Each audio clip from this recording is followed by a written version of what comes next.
మీరు తొందరగా ఇచ్చేస్తే బెటర్ అందరికీ.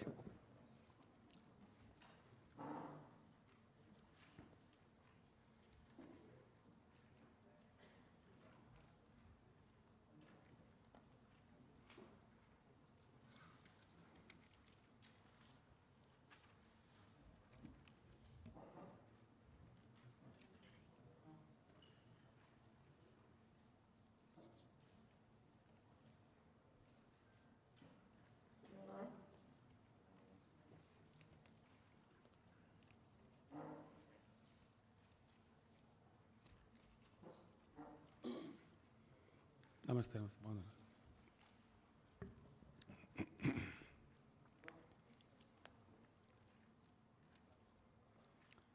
చెప్పేసుకుందాం కదా.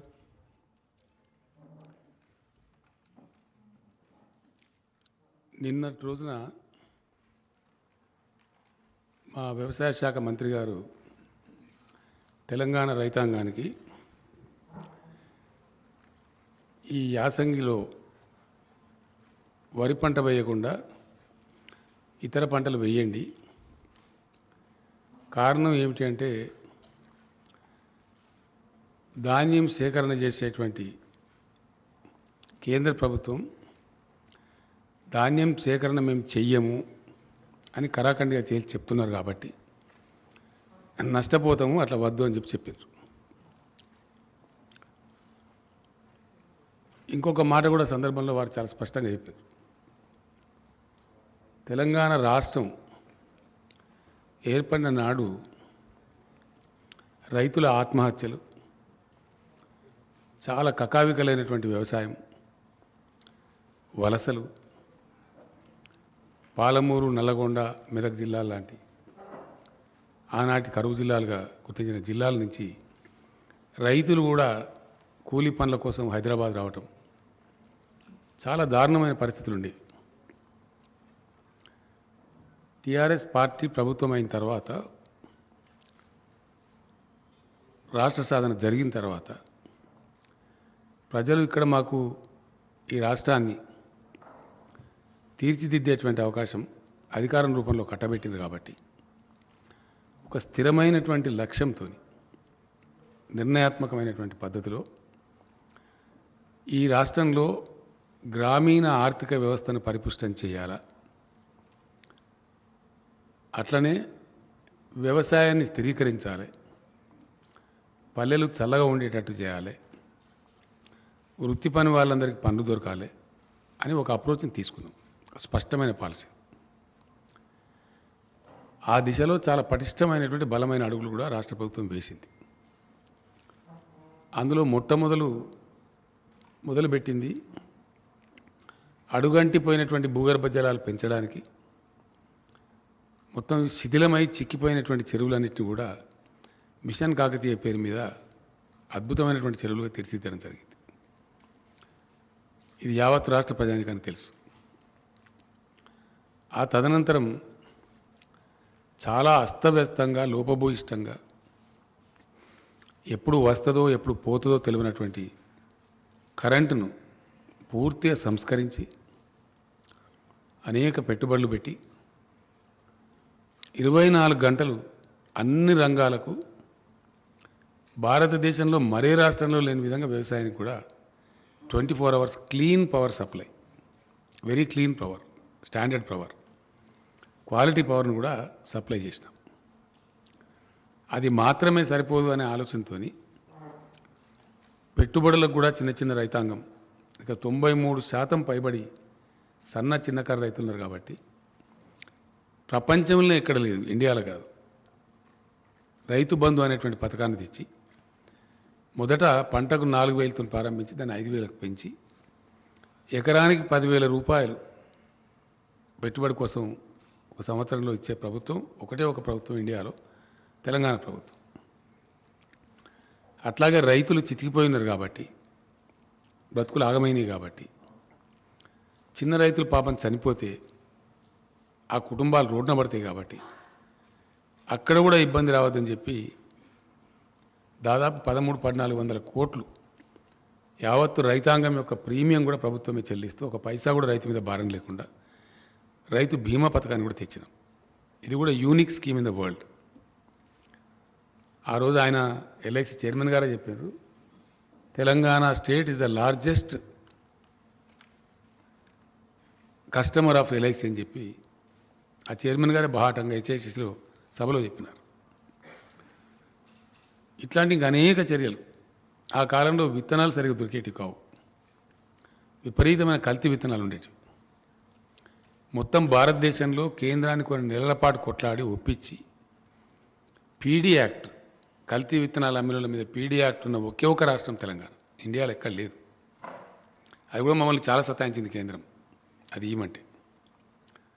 అనేక నెలలు పోరాటం చేసి కేంద్రాన్ని ఒప్పించి కల్తీ విత్తనాలు అమ్మిన వాళ్ళ మీద పీడీ యాక్ట్ తెచ్చిన ఒకే ఒక రాష్ట్రం ఇండియాలో. ఇది రైతాంగం యొక్క శ్రేయస్సును కోరుకొని. ఎరువులు అసలు దొరికేటి కావు. తెలంగాణ ఏర్పడక ముందు రైతాంగానికి ఎరువులు కావాలంటే రోజుల తరబడి లైన్లలో ఉండటం, అక్కడ గలాటాలు కావటం, చివరికి పోలీస్ స్టేషన్లలో ఎరువు బస్తాలు పెట్టిన అమ్మిన పరిస్థితులు కూడా మనం చూసినాం. రైతులు చూసినది అందరి గమనంలో ఉంది, అందరికి తెలిసిన విషయం. ఆ రోజు మొత్తం వాడినటువంటి ఎరువులలో ఈరోజు 3 ఫోల్డ్స్ పెరిగిపోయింది. అప్పటికిప్పటికి 3 రెట్లు ఎక్కువ పెరిగింది. దాదాపు 50-55 లక్షల టన్నుల రెండు పంటలకు కలిపి ఎరువుల వాడకం జరుగుతూ ఉంది. ఆ రోజు కేవలం 13-14 లక్షలు ఉంటేనే పోలీస్ స్టేషన్లో పెట్టి అమ్మించారు. కానీ కేంద్రాన్ని ఒప్పించి, ఆయన ఇప్పుడు లేరు పాపం, చనిపోయినారు, అనంతకుమార్ గారు అని మినిస్టర్ ఉండేప్పుడు, వాళ్ళని ఒప్పించి మాకు సమ్మర్లో ఇవ్వండి, ఎవరు తీసుకున్నప్పుడు మేము తీసుకుంటామని చెప్పి వాటిని పెట్టడానికి గోడౌన్లు కూడా నిర్మాణం చేసి అగమేఘాల మీద అది కూడా పునరుద్ధరించి మంచి విత్తనాలు అందుబాటులోకి తేవడం, ఎరువులు అందుబాటులోకి తేవడం, మిషన్ కాకతీయ ద్వారా చెరువుల పునరుద్ధరణ చేసి భూగర్భ జలాలు పెంచడం, 24 గంటలు క్వాలిటీ పవర్ సప్లై చేయడం, పెట్టుబడికి రైతు బంద్ చేయడం, దురదృష్టవశాత్తు రైతు చనిపోతే రైతు బీమా ఇవ్వడం. ఇట్లాంటి చర్యల వల్ల అద్భుతమైనటువంటి వ్యవసాయ స్థిరీకరణ జరిగింది. జరిగి దాని మీద ఈరోజు కరోనా లాంటి విపత్కర పరిస్థితి వస్తే 100% ధాన్యాన్ని ప్రతి గ్రామంలో దాదాపు 6,000 పైచీలకు కొనుగోలు కేంద్రాలు ఏర్పాటు చేసి రైతులు మార్కెట్కు రాకుండా ఒక దగ్గర జమ కాకుండా నెలల తరబడి, అనేక నెలల తరబడి ధాన్యాన్ని కూడా సంపూర్ణంగా కొనుగోలు చేసిన ఒకే ఒక రాష్ట్రం ఇండియాలో ఇలా తెలంగాణ.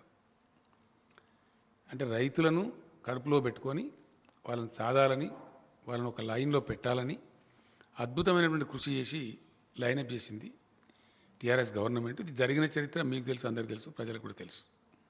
అందరు రైతుల స్వానుభవంలో ఉన్నటువంటి మాట ఇది, వాళ్ళ సొంత అనుభవంలో ఉన్న మాట. గత 7 ఏళ్ల కింద ఎట్లా ఉండే, ఈరోజు ఎట్లా ఉన్నది, ప్రతి రైతుని ఎవరినంటే చెప్తారు. ఇది జరిగింది. ఈ సందర్భంలో ఒక మాట ఇక్కడ చెప్పాల్సిన అక్కర్నది. భారత రాజ్యాంగ నిర్మాతలు ఆహార కొరత దేశంలో సంభవించినప్పుడు ప్రజలకు ఆహార కొరత రాకుండా చూసేటువంటి బాధ్యతను కేంద్రం మీద పెట్టారు. అందులో నుంచి పుట్టుకొచ్చిందే food corporation of India. Food corporation of ఇండియాకు దేశవ్యాప్తంగా ఆల్మోస్ట్ అన్ని, దేశంలో ఎన్ని తాలూకా సెంటర్లు ఉన్నాయో అన్ని తాలూకా సెంటర్లలో సైంటిఫిక్ గోడౌన్స్ ఉంటాయి. నెలల తరబడి, సంవత్సరాల తరబడి ధాన్యం నిల్వ చేయాల్సి వచ్చినా నిల్వ చేసేటువంటి సదుపాయం ఉండేది ఓన్లీ కేంద్ర ప్రభుత్వం దగ్గర, అది కూడా ఎఫ్సీఐ దగ్గర. తప్పిస్తే ఏ రాష్ట్రం దగ్గర కూడా ఉండదు, ఆ అవకాశమే ఉండదు. ఇండియాలో ఉండే ఏ రాష్ట్రం దగ్గర కూడా ధాన్యం నిల్వ చేసేటువంటి గోడౌన్స్ ఉండవు. ఉన్నా కొద్ది రోజుల కోసమే ఉంటాయి తప్ప సైంటిఫిక్ గోడౌన్స్ ఉండవు. సైంటిఫిక్ గోడౌన్స్ ఇంటర్నేషనల్ స్టాండర్డ్లో కలిగి ఉన్న ఒకటే ఒక సంస్థ భారత ఆహార సంస్థ, that is food corporation of India. ఎందుకంటే ఎక్స్పోర్ట్ చేయాలన్నా without seeking any permission from anybody కేంద్రం చేయగలదు. లేదు ఇథనాల్ లాంటి ప్రత్యామ్నాయ వాడకానికి పంపాలన్నా కేంద్రం డెసిషన్ తీసుకొని పంపగలదు. ఈ అధికారాలు ఇవి కూడా ఏ రాష్ట్ర ప్రభుత్వానికి కూడా లేవు, అట్లానే తెలంగాణ ప్రభుత్వానికి కూడా లేవు. ఇది కూడా స్పష్టం. అంటే రాష్ట్రం, దేశంలో కరువు కాటకం, అతివృష్టి, అనావృష్టి వచ్చినప్పుడు ఫుడ్ సప్లైకి దోకా లేకుండా చేయాలి కాబట్టి, చాలా పెద్ద జనాభా ఉన్న దేశం కాబట్టి ఈ బాధ్యత కేంద్రం మీదనే ఉంది, రాష్ట్రాల మీద లేదు. ఇక్కడ ఒక రాష్ట్రంలో బాగుండొచ్చు, ఒక రాష్ట్రంలో బాగా లేకపోవచ్చు. బ్యాలెన్స్ చేసేటువంటి అధికారం కేంద్రానికి పెట్టిండ్రు, అది వాళ్ళ దగ్గరనే ఉంది. ఇప్పుడు ఏం జరుగుతూ ఉంది దేశంలో అంటే చాలా విచిత్రంగా, ఇప్పుడు ఉన్నటువంటి కేంద్ర ప్రభుత్వం తన బాధ్యతను విస్మరిస్తూ పూర్తి బాధ్యత రాహిత్యంగా మేము ధాన్యం తీసుకోము అని కాలికి పెడితే మెడకు పెడితే పెట్టేటువంటి మెలికలు తిప్పుతా ఉంది. దీని మీద అధికారులు, సివిల్ సప్లై శాఖ మంత్రి గారు, ఇండస్ట్రీస్ మినిస్టర్ గారు, ఇంకా అనేక పనుల నిమిత్తం వెళ్తూ ఈ పని మీద కూడా అగ్రికల్చర్ మినిస్టర్ గారు చాలా ట్రిప్పులు ఢిల్లీకి చేసినాం. చాలా కన్ఫ్యూజ్ చేసినారు. వాళ్ళు ఎంఓయూ చేస్తారు, ఎఫ్సిఐ కేంద్ర ప్రభుత్వం నిరాకరిస్తుంది. ఇప్పుడు మీకు ఇచ్చిన కాగితాలలో ఉన్నాయి, మీకు ఇచ్చిన క్లియర్ సెట్స్ ఇచ్చిన 5 సెట్స్ ఇచ్చినాం మీకు. ఇప్పుడు మేము దానిలో రకరకాలుగా కాలుకు పెడితే మెడకు పెడితే కాలుకు ఎంత కూడా పెట్టడం జరుగుతూ ఉంది. ధాన్యం తీసుకోము అని చెప్పి నిరాకరిస్తున్నారు. రాష్ట్రాలు ఏం చేయలేవు, ధాన్యాన్ని తీసుకుని ఎక్కడ పెట్టాలి? రాష్ట్రం పెట్టే వ్యవస్థ లేదు, ఎక్స్పోర్ట్ చేసే అధికారం లేదు, మళ్ళీ కేంద్రం దగ్గర పోవాలా, ఆ నిల్వలు పెట్టేటువంటి గోడౌన్స్ లేవు. కాబట్టి రాష్ట్రం ఏం చేయజాలదు. చరిత్ర మొత్తం చూస్తే కూడా మనం మొత్తం స్వతంత్రం వచ్చిన కానీ చెప్పేదాకా గతంలో మీ అందరు గుర్తుండే ఉంటుంది లెవీ బియ్యం సేకరణ అనేది. అప్పుడు ఆహారం ధాన్యం తక్కువ ఉన్నప్పుడు రైతు వేరే చోట అమ్ముకుంటా అంటే అమ్ముకొని ఇవ్వకుండా కూడా బలవంత పెట్టి లెవీ సేకరణ అని చెప్పి చేసేది. ఖచ్చితంగా ప్రతి రైతు, ప్రతి మిల్లర్ ఇంత ఇవ్వాలని చెప్పి చేసేది ఒక కాలంలో. ఇప్పుడు ఆ బాధ్యత కేంద్రం మీదనే ఉంటుంది. మొన్న ఈ మధ్య దాదాపు 4 రోజుల క్రితం ఎంత కొంచెం చిక్కు వస్తున్నదని చెప్పి తెలిస్తే నేనే స్వయంగా ఢిల్లీకి వెళ్ళి ఆ సంబంధిత శాఖ మంత్రి గారిని కలిసి మాట్లాడడం జరిగింది. ఎఫ్సిఐ ఎంఓయూ చేయడం, మీరు నిరాకరించడం, మరి ఇది సరైన పద్ధతి కాదు కదా. ఒక సంవత్సరం టార్గెట్ మీరు ఎంత తీసుకుంటారో చెప్పండి మా రాష్ట్రం నుంచి, దాని ప్రకారం మేము రైతులకు కూడా చెప్తాం, పంట మార్పిడి చేసుకుంటామని చెప్పినాం. ఆ పంట మార్పిడి చేయించండి అని నాతో చెప్పిండు. ఆయన నాతో చెప్పడానికి మీకు ఇచ్చిన సెట్స్లో కూడా ఉంది. 3 times క్లియర్గా పంట మార్పిడి చేయించండి, పంట మార్చండి, మార్చిన పంట రైతులు వేస్తే వాళ్ళకి ఇన్సెంటివ్ కూడా ఇవ్వండి అని చెప్పి కూడా రాశారు. క్లియర్ మీకు ఇచ్చిన సెట్స్లో ఉంది, తీసుకోమని చెప్పి. ఇక్కడ ఇంకో విచిత్రమైన పరిస్థితి ఏంటంటే ఈ బియ్యం, దీనికి ఒక చిన్న కథ ఉన్నది, ఇది ప్రజలకు తెలియాలి కాబట్టి నేను చెప్తా ఉన్నాను. ఏంది కథ అంటే వర్షాకాలంలో పండే పంటనేమో తక్కువ టెంపరేచర్ ఉన్నప్పుడు పంట చేతికొస్తుంది. అప్పుడు దానికి నూకలు కావు, మిల్లర్స్ కూడా ప్రాబ్లం ఉండదు. తెలంగాణ ప్రాంతంలో యాసంగిలో పండే పంట ఏదైతే ఉంటుందో అది ఫిబ్రవరి 20 తర్వాత ఫ్లవరింగ్ అంటే ఈంతేనే ధాన్యం వస్తుంది, లేకపోతే తాళైపోతుంది. ఫిబ్రవరి 20 తర్వాత న్యాచురల్గా మన దగ్గర టెంపరేచర్స్ పెరుగుతాయి. మార్చ్ ఏప్రిల్ దాకా వరి కోతలు జరుగుతాయి. అప్పుడు 35 degrees దాటిపోతుంది. అప్పుడు ఏమైందంటే నూక అయిపోతుంది. ఆ నూక కావద్దు, ఎక్స్పెక్టెడ్ అవుట్ టర్న్ రావాలి అంటే దేశంలో కొన్ని రాష్ట్రాలలో బాయిల్డ్ రైస్ వినియోగం ఉంది కాబట్టి దాన్ని బాయిల్ చేసి మిల్లర్స్ తయారు చేసి ఇస్తారు. పబ్లిక్ డిస్ట్రిబ్యూషన్ సిస్టమ్ కింద కంట్రోల్ బియ్యం ఇచ్చేది ఏదైతే ఉంటుందో కేంద్ర ప్రభుత్వమే అన్ని రాష్ట్రాలకు కేటాయిస్తుంది కాబట్టి వాళ్ళు బాయిల్డ్ రైస్ తీసుకునేది యథావిధిగా రాష్ట్రాలకు పంపించి వాళ్ళు దాన్ని తీసుకోమని నిరాకరిస్తున్నారు. అంటే తెలంగాణలో యాసంగి వరి పంట అంటే బాయిల్డ్ రైసే, మామూలు రైస్ రాదు. వస్తే అది తగ్గిపోతుంది. వర్షాకాలందేమో రా రైస్ వస్తుంది, కానీ దీనిలో రాదు. యాసంగిలో వరి పంట అంటే డెఫినెట్గా బాయిల్ చేయాల్సి వస్తుంది మ్యాక్సిమం. రా రైస్ పడితే ఏమైందంటే నూక ఎక్కువైపోయి బియ్యం % తగ్గిపోయి అది గిట్టుబాటు కాదు, అందువల్ల చెయ్యరు. దాన్ని దృష్టిలో పెట్టుకొని కేంద్రం తీసుకొని అంటున్నది. గత సంవత్సరం ఏం చేసినారు మీకు ఇచ్చిన దానిలో ఉంది, మీరు 80% బాయిల్ రైస్ ఇవ్వండి, 20% మామూలు రైస్ ఇవ్వండి, మేము తీసుకుంటాం, అన్లిమిటెడ్ క్వాంటిటీ తీసుకుంటామని చెప్పి ఇక్కడ ఉండబడే ఎఫ్సిఐ జనరల్ మేనేజర్ ఆయన మన సివిల్ సప్లైస్ కమిషనర్ గారికి లెటర్ ఇచ్చాడు. 50 లక్షల టన్నుల బాయిల్ రైస్కు ఒప్పందం చేసి ఇచ్చారు. ఆ లెటర్ కూడా ఉంది, మీకు ఇచ్చిన దానిలో ఉంది. కానీ తీరా అయింది ఒక 24 లక్షల టన్నులు తీసుకొని మిగతాది మేము తీసుకోమని మెలకబెట్టారు. నేను మొన్న వెళ్ళినప్పుడు మీరు తీసుకోమంటే మరి ఇప్పుడు ఏం చేయాలా? ఆ ధాన్యం ఎటు పోవాలా? మాకేం వ్యవస్థ లేదు. ఎట్లా ఉంటుంది అంటే మీరు భవిష్యత్తులో మాకు బాయిల్డ్ రైస్ ఇవ్వము అని రాతపూర్వకంగా ఇవ్వండి, ఇన్ రైటింగ్ ఉన్నది, మీకు ఇచ్చిన లెటర్లో ఉంది, ఇన్ రైటింగ్ ఇవ్వండి, ఇస్తేనే మీ దగ్గర ఇప్పుడు ఉన్నది తీసుకుంటాం, లేకపోతే తీసుకోం. ఆ విధంగా చెప్పారు. అప్పుడు ఏం చేస్తాం మనం? ఆ రైస్ పోవాలి కదా, అది ₹1,000 కోట్ల వ్యవహారం. డబ్బులతో మరి పెట్టి రైతులకు డబ్బులు ఇచ్చేసినాం. బ్యాంకులో ఇంట్రెస్ట్ పడతా ఉంటుంది. కాబట్టి దాన్ని ఏం చేసినామంటే రైటింగ్ రాసిచ్చినాం ఆయన బలవంతం. కాబట్టి అక్కడికి ఇంకొక 5 లక్షల టన్నులు తీసుకోలే. మొదలు 24 లక్షల టన్నులు, తర్వాత మళ్ళీ 20 లక్షల టన్నులే తీసుకున్నారు. ఇంకొక 5 లక్షల టన్నులు ఇప్పుడు మిగిలింది. ఇది గత యాసంగి వడ్లే. దాని సంగతి ఇంకా తేల్చలేదు కేంద్రం. వాళ్ళ దగ్గర పెండింగ్ ఉంది ఆ ఇష్యూ. నేను చెప్పి వచ్చినా ఆయన మంచిగా పరిశీలించి చేస్తా అని చెప్పిండు. అది అక్కడ పెండింగ్ ఉంది. అదొక భాగం. దాని సంగతి ఏందని తెలియదు. రెండవ భాగం, ఈ సంవత్సరానికి ఎంత ఇస్తారో చెప్పండి అని అడిగిన. ఆ టీకా మే బాద్ మే బాత్ కర్తా నేను ఐసా నహీ హోతా, నేను ఉంటా, నేను ఇదే పనిగా వచ్చిన. కాబట్టి నేను రేపు కూడా ఉంటా. మీరు పిలవండి, మీ సెక్రటరీని పిలవండి, మీ ఎఫ్సిఐ వాళ్ళని పిలవండి, అందరి ముందు నేనే ఉండి మాట్లాడతాను చెప్పండి. మాకు స్పష్టమైన అవగాహన కావాలి, కన్ఫ్యూజన్లు పనికిరాదని చెప్పి తెల్లారి సమావేశం పెట్టారు. పెట్టిన తర్వాత మంత్రి ఏమంటారంటే మేము ఇంత తీసుకునే పరిస్థితి లేదు, కాబట్టి ఎంతో కొంత నిర్ణయం చేసి మీకు తెలియజేస్తాం, మీకు కమ్యూనికేట్ చేస్తామని చెప్పారు. ఈ రోజు వరకు ఎంత తీసుకుంటామనేది వాళ్ళు చెప్పలే. ఈ సంవత్సరం పంట యాసంగి పోయిన తర్వాత ఈ సంవత్సరంలో ఈ కాలం ఆ కాలం లేదు. బాయిల్ రైస్ అయితే జీరో, మేము తీసుకోం, ఒక కేజీ కూడా తీసుకోం. రా రైస్ ఎంత తీసుకుంటాం అది కూడా చెప్పలేదు. ఈ కన్ఫ్యూజన్లో ఏమైంది, వర్షాకాలంలో మన దగ్గర వేసిన పంట 62 లక్షల పైచిలక ఎకరాలలో తెలంగాణలో వరి పంట వేసిండ్రు. ఇప్పుడు కోతలు స్టార్ట్ అయింది. ఇప్పుడు స్టార్ట్ అయిపోయి ధాన్యం వస్తూ ఉంది. సరే, దానికి కేంద్రం తీసుకుంటామని చెప్పారు. వాళ్ళు ఎంతో కొత్త తీసుకుంటామని, ఎంత తీసుకుంటామని చెప్పలే. ఇప్పటికి ఈ రోజు కమ్యూనికేషన్ లేదు. ఇదే తీసుకునే పరిస్థితి లేదు వాళ్ళు చెప్పే ప్రకారంగా. అంటే సుమారు 1,70,00,000 దాకా వడ్లు వస్తాయి, 1,10,00,000 దాకా ఇంచుమించుగా రైస్ వస్తుంది. 1,10,00,000 రైస్ ఇప్పుడు వర్షాకాలం పంటనే రెడీగా ఉండి ఏదైతే ధాన్యం మార్కెట్లకు వస్తున్నదో, కొనుగోలు కేంద్రాలకు వస్తున్నదో, ఇప్పుడు రెడీగా ఉంది. దాన్ని తీసుకునే దిక్కే లేదు ఇప్పుడు ఇక్కడ. దానికి ఇంకా లెటర్ రాలేదు. నేను మొన్న కూడా 3 డేస్ బ్యాక్ కూడా 4 డేస్ బ్యాక్ కూడా ఆ మంత్రి గారికి ఫోన్ చేస్తే నేను విదేశాలకు పోయినా, నేను లేకుంటుంది, మీకు 1-2 డేస్లో చెప్పేస్తాను చెప్పలే. ఆయన సమాధానం లేదు. లేకపోగా ఏం చేసిండ్రు, మీ దగ్గర 62 లక్షల ఎకరాలలో వరి పంట లేనట్టున్నది, శాటిలైట్ పిక్చర్ చూపెడతలేదు అని మనల్ని కించపరిచే మాట మాట్లాడారు. నాకు కోపం వచ్చి నేను చెప్పిన, ఇదేం పద్ధతి అండి, మీరు తీసుకోమంటే తీసుకోమని చెప్పండి, తీసుకుంటామంటే తీసుకుంటామని చెప్పండి. ఒక రాష్ట్ర ప్రభుత్వంగా మేము లేని వారిని ఉన్నట్టు చెప్తామా? అటువంటి అక్రమాకి ఏముంటుంది? అది ఓను మళ్ళీ మేము రికార్డ్స్ డిజిటలైజ్ చేసినాము, ధరణి పోర్టల్ తెచ్చినాము, ప్లస్ రైతు బంధు డబ్బులు ఇస్తాం మేము.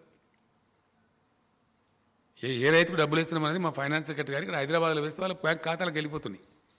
కాబట్టి ఇంత పారదర్శకంగా చేసేదాన్ని మీరు కాదని చెప్తే చాలా టూ మచ్, ఇది కరెక్ట్ కాదు అని కోపానికి వచ్చారు.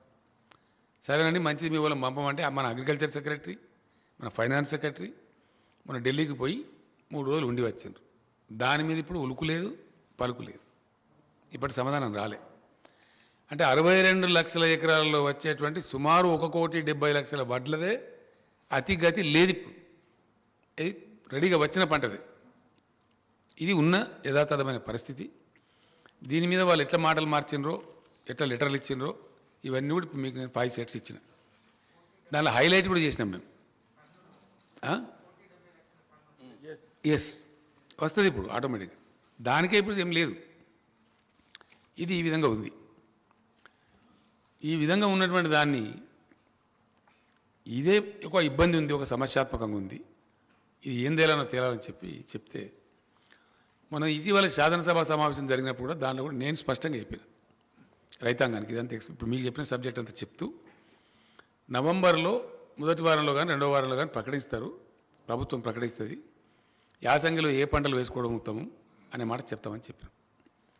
అక్కడి నుంచి సమాధానం లేదు ఒకటి. రెండోది బాయిల్ రైస్ అయితే తీసుకోమని చెప్పాను, 2 స్పష్టంగా ఉంది. కాబట్టి వరి పంట వేస్తే ఏమవుతుంది, రైతులు నష్టపోతారు, అది అమ్ముడు పోదు. రాష్ట్ర ప్రభుత్వం కొనుగోలు చేయజాలదు, బికాస్ కేంద్రం తీసుకోదు. కాబట్టి రాష్ట్ర ప్రభుత్వం తీసుకొని ఏం చేయాలా, తీసుకోజాలన్నప్పుడు ఎటు పోవాలి, పోదు. దానికి బదులుగా మేము గతంలో 15-20 రోజుల నుంచి 30 రోజుల నుంచి నేను 2-3 టైమ్స్ నేను మినిస్టర్ గారు అంతా రివ్యూలు చేసి ఏ పంటలు వేయడానికి అనుకూలంగా ఉంటుంది శాస్త్రవేత్తలను పిలిపించి, అగ్రికల్చర్ యూనివర్సిటీని పిలిపించి మాట్లాడి, కొన్ని రకాల సీడ్స్ మన దగ్గర లేకపోతే కూడా దాన్ని తెప్పించినాం. ఏ పంటలు అయితే వేయచ్చో, ఏ పంట లాభసాటి ఉంటుందో నువ్వులు కానీ ఆవాలు కానీ మన పల్లికాయ కానీ ఇంకా ఇతర దాదాపు 9-10 పంటలని వేదైనటువంటి వరి కంటే మంచి లాభం వచ్చే పంటలు కూడా ఉన్నాయి. మనం ఎందుకంటే కరెంటు తెచ్చినాం, నీళ్లు తెచ్చినాం, భూగర్భ జలాలు పెంచినాం, పెట్టుబడి ఇస్తున్నాం, రైతాంగం చేయడానికి సిద్ధంగా ఉన్నారు, వ్యవసాయ స్థిరీకరణ జరిగింది రాష్ట్రంలో. కాబట్టి మన రైతాంగం నష్టపోవద్దు, రైతాంగాన్ని కాపాడుకోవాలి అని మేము ఇతర పంటలు వేయమని చెప్పాం. నిన్న వ్యవసాయ శాఖ మంత్రి గారు స్టేట్మెంట్ ఇచ్చారు. ఇది ధాన్యం పంట, దాని సేకరణ, దాని చుట్టూ ఉన్నటువంటి విషయం. ఒక స్పష్టమైన అవగాహనతోని మేము చెప్పిన రైతులకు ఎందుకు చెడిపోయి ఎటుకాకుండా అయిపోయి గత్తరబిత్తరైపోయి ఆత్మహత్యలు చేసుకొని ఆగమైపోయిన తెలంగాణ రైతాంగాన్ని 7 సంవత్సరాల అవిరళ కృషి ద్వారా అనేక పటిష్టమైన చర్యల ద్వారా ఒక దరికి తెచ్చినాం మేము. డెఫినెట్గా ఇలా గ్రామాలలో సంతోషం ఉన్నది, పంటలు పండుతున్నాయి, మంచిగా అద్భుతమైన పంటలు పండుతున్నాయి, నీళ్లు వస్తున్నాయి. కాకతీయ కెనాల్లో దాదాపు 9 నెలల పాటు నీళ్లు పారే పరిస్థితి కళ్ళారా చూస్తూ ఉన్నాం. ఇతర అనేక ప్రాజెక్టులు పారుతున్నాయి. ఇట్లా చేసి పెండింగ్ ప్రాజెక్టులు కంప్లీట్ చేసినాం, కాళేశ్వరం లాంటి పెద్ద ప్రాజెక్టులను కంప్లీట్ చేసినాం. ఇవన్నీ చేసి ఒక స్థిరీకరణ చేసి ఇప్పుడిప్పుడే స్థిరపడి నిలదొక్కుని బ్రహ్మాండంగా రైతాంగం ఒక ఆశావాద దృక్పథం అయిపోతున్నారు. బ్యాంకులలో లోన్లు తీసుకుంటలేరు, తగ్గిపోతూ ఉంది. పెట్టుబడి అందిస్తున్నాం కాబట్టి సకాలంలో టైంలు పోతుంది కాబట్టి చిన్న రైతుకైతే బ్యాంక్ పోయి లోన్ తీసుకునే అవసరమే లేకుండా పోతూ ఉంది. ఆ రకంగా జరుగుతూ ఉంది. ఈ పరిస్థితి ఈ విధంగా ఉంటే నిన్న మంత్రి గారు స్టేట్మెంట్ ఇస్తే ఈ రాష్ట్ర బీజేపీ అధ్యక్షుడు, దేశాన్ని పరిపాలించేటువంటి బీజేపీ అధ్యక్షుడు చాలా బాధ్యతారహితంగా అసత్యమైనటువంటి విషయాన్ని, పచ్చి అబద్ధాన్ని ఆయన చెప్తున్నాడు. ఏమని చెప్తున్నాడు ఆయన? మీరు రైతులు వరి పంటనే పండించాలి, పండించండి, మెడలు వంచి మేము కొనిపిస్తాం. ఎవరి మెడలు వంచుతాడైనా? ఆయన మెడ వంచుకుంటాడా? కేంద్రం మెడ వంచుతాడా? ఎవరి మెడ వంచుతాడు? ఇంత దురుసుగా ఎట్లా మాట్లాడతారు నాకు అర్థం కాదు. ఏం పద్ధతిలో మాట్లాడతారు? కేంద్ర ప్రభుత్వం ఆర్డర్ ఇస్తుందా మరి? నేను కూడా ఈరోజు చెప్తున్న రైతాంగానికి ఏంటంటే, తెలంగాణలో సామెత ఉంటుందండి, మంది మాటలు పట్టుకొని మార్మానం పోతే మళ్ళొచ్చే వరకు ఇల్లు కలిపింది. ఈ అడ్డదిడ్డం మాట్లాడి, బాధ్యత లేకుండా మాట్లాడి, అనధికారికంగా మాట్లాడి, ఢిల్లీ బీజేపీ ఏమో ఇది చెప్తుంది, ఈ లెటర్లు ఇస్తుంది బాజాప్తా అఫీషియల్గా గవర్నమెంట్ జరిగే కరస్పాండెన్స్లో లెటర్స్ ఇచ్చి మేము కొనము, బాయిల్డ్ రైస్ అయితే 1 కిలో కూడా తీసుకోము అని వాళ్ళు కండిషన్లు పెట్టి రాసి డబ్బులు పేమెంట్ ఇవ్వకుండా రాష్ట్ర ప్రభుత్వాన్ని సతాయిస్తారు. ఈయన రాష్ట్ర అధ్యక్షుడిగా ఉండి, ఒక పార్లమెంట్ సభ్యుడిగా ఉండి పూర్తి అబద్ధాన్ని, పూర్తి పచ్చి తప్పును, పూర్తి నిర్లక్ష్య వైఖరితోని బాధ్యతారాహిత్యంగా ఏది పడితే అది మాట్లాడగలుగుతాము అనేటువంటి ఒక దీంతో ఆయన మాట్లాడాడు. అది పూర్తి తప్పు. ఆయనకు నెత్తి లేదు, నాకు కత్తి లేదు, ఆయనకేమి జిమ్మదారు లేదు, బాధ్యత లేదు. ఈ మాటలు చాలా మాట్లాడుతున్నాడు ఆయన చాలా రోజుల నుంచి. నేను కూడా క్షమిస్తూ వచ్చిన, నా స్థాయి మనిషి కాదు, చిన్నవాడు, పట్టించుకోలే. నా మీద వ్యక్తిగతంగా అడదిడంగా మాట్లాడినా పట్టించుకోలే. ఏనుగు పోతుంటే ఎన్ని కుక్కలు మరుగుతాయని చెప్పి వదిలిపెట్టాం. కానీ మరీ టూ మచ్గా బాధ ఎక్కడ కలుగుతుంది? తెలంగాణ రైతులను 7 ఏళ్ల నుంచి మేము కంటికి నిద్ర లేకుండా కాపాడి ఒక స్థాయికి తెచ్చి వాళ్ళ అప్పులు కట్టిపించి వాళ్ళని గడ్డకేసి వాళ్ళు బాగుపడాలని మేము తీసుకొని పోతూ ఉంటే మొత్తం రైతాంగం యొక్క బతుకునే ఆగం చేసే విధంగా బాధ్యత లేకుండా నీకేం కావాలి? రైతులు ధాన్యం పండియాలి, నువ్వు ఢిల్లీలో తీసుకోవు, ఇక్కడ రోడ్ల మీద కూర్చొని ధర్నా చేయాలి, నీ రాజకీయ పబ్బం గడవాలి, అంతే కదా? నేను అనుకున్నది ఏంది? What is that we should understand. ఇలా నేను మాట్లాడాల్సిన అవసరం ఏమొచ్చింది ప్రత్యేకించి? నిన్న అతను స్టేట్మెంట్ ఇచ్చి ఒక కన్ఫ్యూజన్ క్రియేట్ చేసింది కాబట్టి డెఫినెట్లీ నేను రైతాంగానికి చెప్తా ఉన్నా, ఈ సొల్లు కబుర్లు నమ్మి, ఈ పనికి మాలిన మాటలు నమ్మి వరి పంట కనుక వేస్తే దెబ్బ తింటాము. ఇక తెలంగాణలో ఉండేటువంటి వాతావరణ పరిస్థితుల వల్ల యాసంగిలో వరి పంట మనకు క్షేమదాయకం కాదు. తీసుకునేటువంటి కేంద్రం చేతులు ఎత్తేస్తూ ఉంది, మేము తీసుకోమని నిరాకరిస్తూ ఉంది. కేంద్రం మొదటి నుంచి కూడా ఆనాటి నుంచి ఈనాటిదాకా రైతు వ్యతిరేకంగా పోతూ ఉంది. రైతు ప్రయోజనాలను కార్పొరేట్లకు అప్పచెప్తా ఉంది. సంవత్సర కాలం నుంచి ఢిల్లీలో రైతులు ధర్నాలు చేస్తూ ఉన్నారు, ఉద్యమాలు చేస్తూ ఉన్నారు, రైతుల మీద కార్లు ఎక్కించి చంపుతా ఉన్నారు, రైతులను కొట్టుమని ప్రోవోక్ చేసి చెప్తా ఉన్నారు ముఖ్యమంత్రి స్థాయిలో ఉండే వ్యక్తులు. కేంద్ర మంత్రులు కార్లు ఎక్కించి చంపుతారు, ముఖ్యమంత్రులేమో దాడి చేయమని చెప్తారు. అంటే ఎంత దూరమైనా పోయి రైతులను వీళ్ళు తొక్కివేసి అణిచివేసే పరిస్థితులు ఉన్నారు కాబట్టి వాళ్ళ వైఖరి స్పష్టంగా తెలుస్తున్నది కాబట్టి రేపు మనకు కూడా ఇదే పరిస్థితి సంభవిస్తుందని చెప్పి నిన్న మంత్రి గారు చాలా బాధ్యతతోని చాలా స్పష్టంగా రైతులను కాపాడుకోవాలనే ఉద్దేశంతో ఇంత దూరం తీసుకొచ్చి ఇంత మంచి పెట్టుబడి ఇచ్చి కరెంట్ ఇచ్చి మాకేమో బాధ్యత ఉంది. ఈ రాష్ట్రాన్ని తెచ్చినాం, మేము రైతాంగాన్ని ఒక దరికి తెచ్చినాం, వ్యవసాయాన్ని ఒక దరికి తెచ్చినాం. ఇలా సంతోషంతో ముఖాలు వెలుగుతున్నాయి. కాబట్టి 7 ఏళ్ళు చాలా మేము సహనంతో ఉన్నాం. వీళ్ళు అడ్డదిడ్డంగా మాట్లాడినా, పిచ్చి పిచ్చిగా మాట్లాడినా, అహంకారపూరితంగా మాట్లాడినా, చాలా దురుసుగా మాట్లాడినా, వాళ్ళ స్థాయిని మించి మాట్లాడినా క్షమించినాం, ఊరుకున్న మేము వదిలిపెట్టినాం. కానీ రైతాంగం జీవితంతోనే ఆడుకుంటాము మా చిల్లర రాజకీయాల కోసం. తెలంగాణ రైతులు ఏమైనా పర్వాలేదు, పంట పండించి వాళ్ళు మునిగినా పర్వాలేదు, కానీ మేము మాత్రం సొల్లుపురాణం మాట్లాడుతూనే ఉంటాం, అడ్డం పొడుగు మాట్లాడుతూనే ఉంటాం అనే పద్ధతిలో మాట్లాడినారు. కాబట్టి నేను ఇలా రియాక్ట్ అయ్యి ఇది చెప్పాల్సి వస్తున్నది. రైతాంగాన్ని హెచ్చరించుకోవాలి, రైతాంగాన్ని కాపాడాలి కాబట్టి చెప్తా ఉన్నాను. డెఫినెట్లీ 100% వీళ్ళు చెప్పేది తప్పు. మొత్తం ఇంకొక విషయం కూడా ఇక్కడ స్పష్టంగా చెప్పాల్సిన అవసరం ఉంది. ఇది వ్యవసాయానికి సంబంధించి. ఎస్, డెఫినెట్గా నేను రైతులకు మనవి చేస్తూ ఉన్నా. 7 ఏళ్ళు మిమ్మల్ని కాపాడింది ఎవరో మీకు తెలుసు, మీకు మంచి కరెంట్ ఇచ్చేది ఎవరో మీకు తెలుసు, ఎరువులు సప్లై ఎట్లా జరుగుతుందో మీకు తెలుసు, మీకు ఇలా ధాన్యం అక్కర పడ్డప్పుడు ఎట్లా కొనుగోలు చేసినామో మీకు తెలుసు. మీరు నష్టపోవద్దని, మీకు ఇబ్బంది కావద్దని, మీరు మునిగిపోవద్దని, అనవసరంగా కేంద్రం కొన్నటువంటి ధాన్యాన్ని పండించి దెబ్బతినవద్దని, మళ్ళా తెలంగాణ రైతులకు దుస్థితి రావద్దని మేము ఈ మాట చెప్పినాం. నిన్న మంత్రి గారు చెప్పిన మాట ఎందుకు చెప్పిండు ఆయన?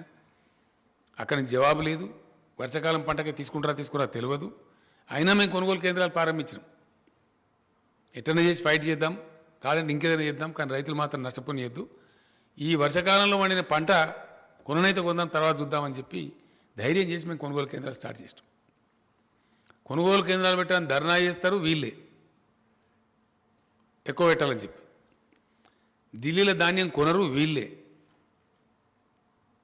మళ్ళీ ఇప్పుడు యాసంగిలో పంట ఏమని చెప్పి బాధ్యతారహితంగా చెప్తారు వీళ్ళే. అంటే ఏంది ఇది?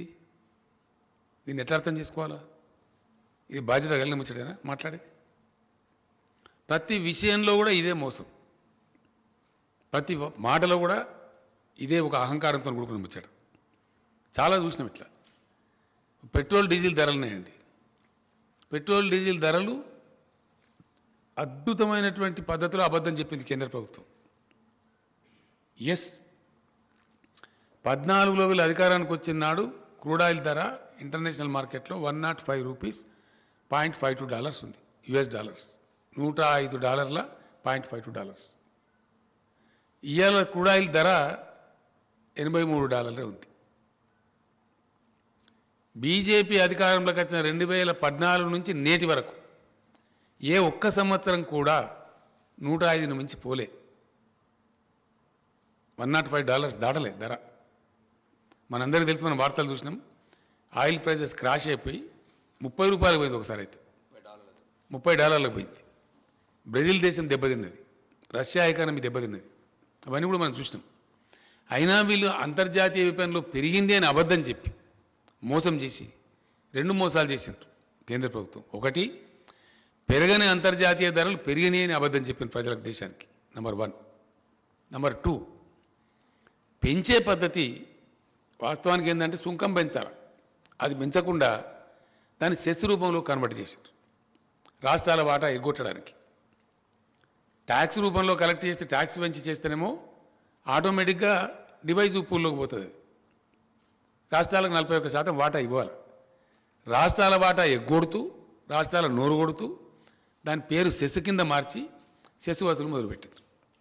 లక్షల కోట్ల రూపాయలు, అనేక లక్షల కోట్ల రూపాయలు. ఇలా ఏపీ చీఫ్ మినిస్టర్ గారు అయితే పేపర్లో ఒక అడ్వర్టైజ్మెంట్ ఇచ్చిండ్రు. చేసి ఏం చేసిండ్రు? భయంకరంగా పెంచేసిండ్రు. ఆ రోజు $77 పెట్రోల్ ధర ఉంటే $114.49 చేసిండ్రు. $77 నుంచి $114 చేసిండ్రు పెట్రోల్ ధర. డీజిల్ ధర $68 ఉంటే $107 చేసిండ్రు. రూపాయలు చేసి ఈ పెరుగుదల మీద వచ్చిన మొత్తం డబ్బు రాష్ట్రాల నోరుగొట్టి వాళ్ళే తీసేసుకున్నారు.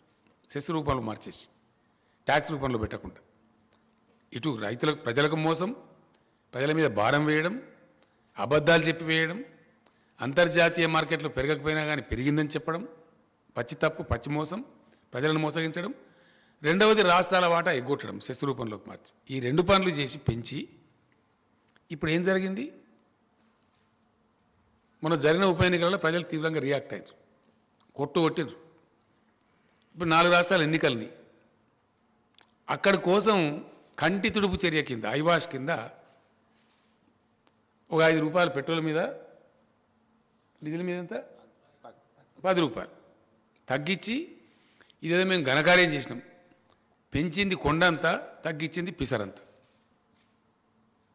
కొండంత పెంచి పిసరంత తగ్గించి ఇంకా ఈ గొప్పతనానికి, మేము చేసిన గొప్పతనానికి, మేము చేసిన మోసానికి మీరు రాష్ట్రాలు కూడా తగ్గించండి.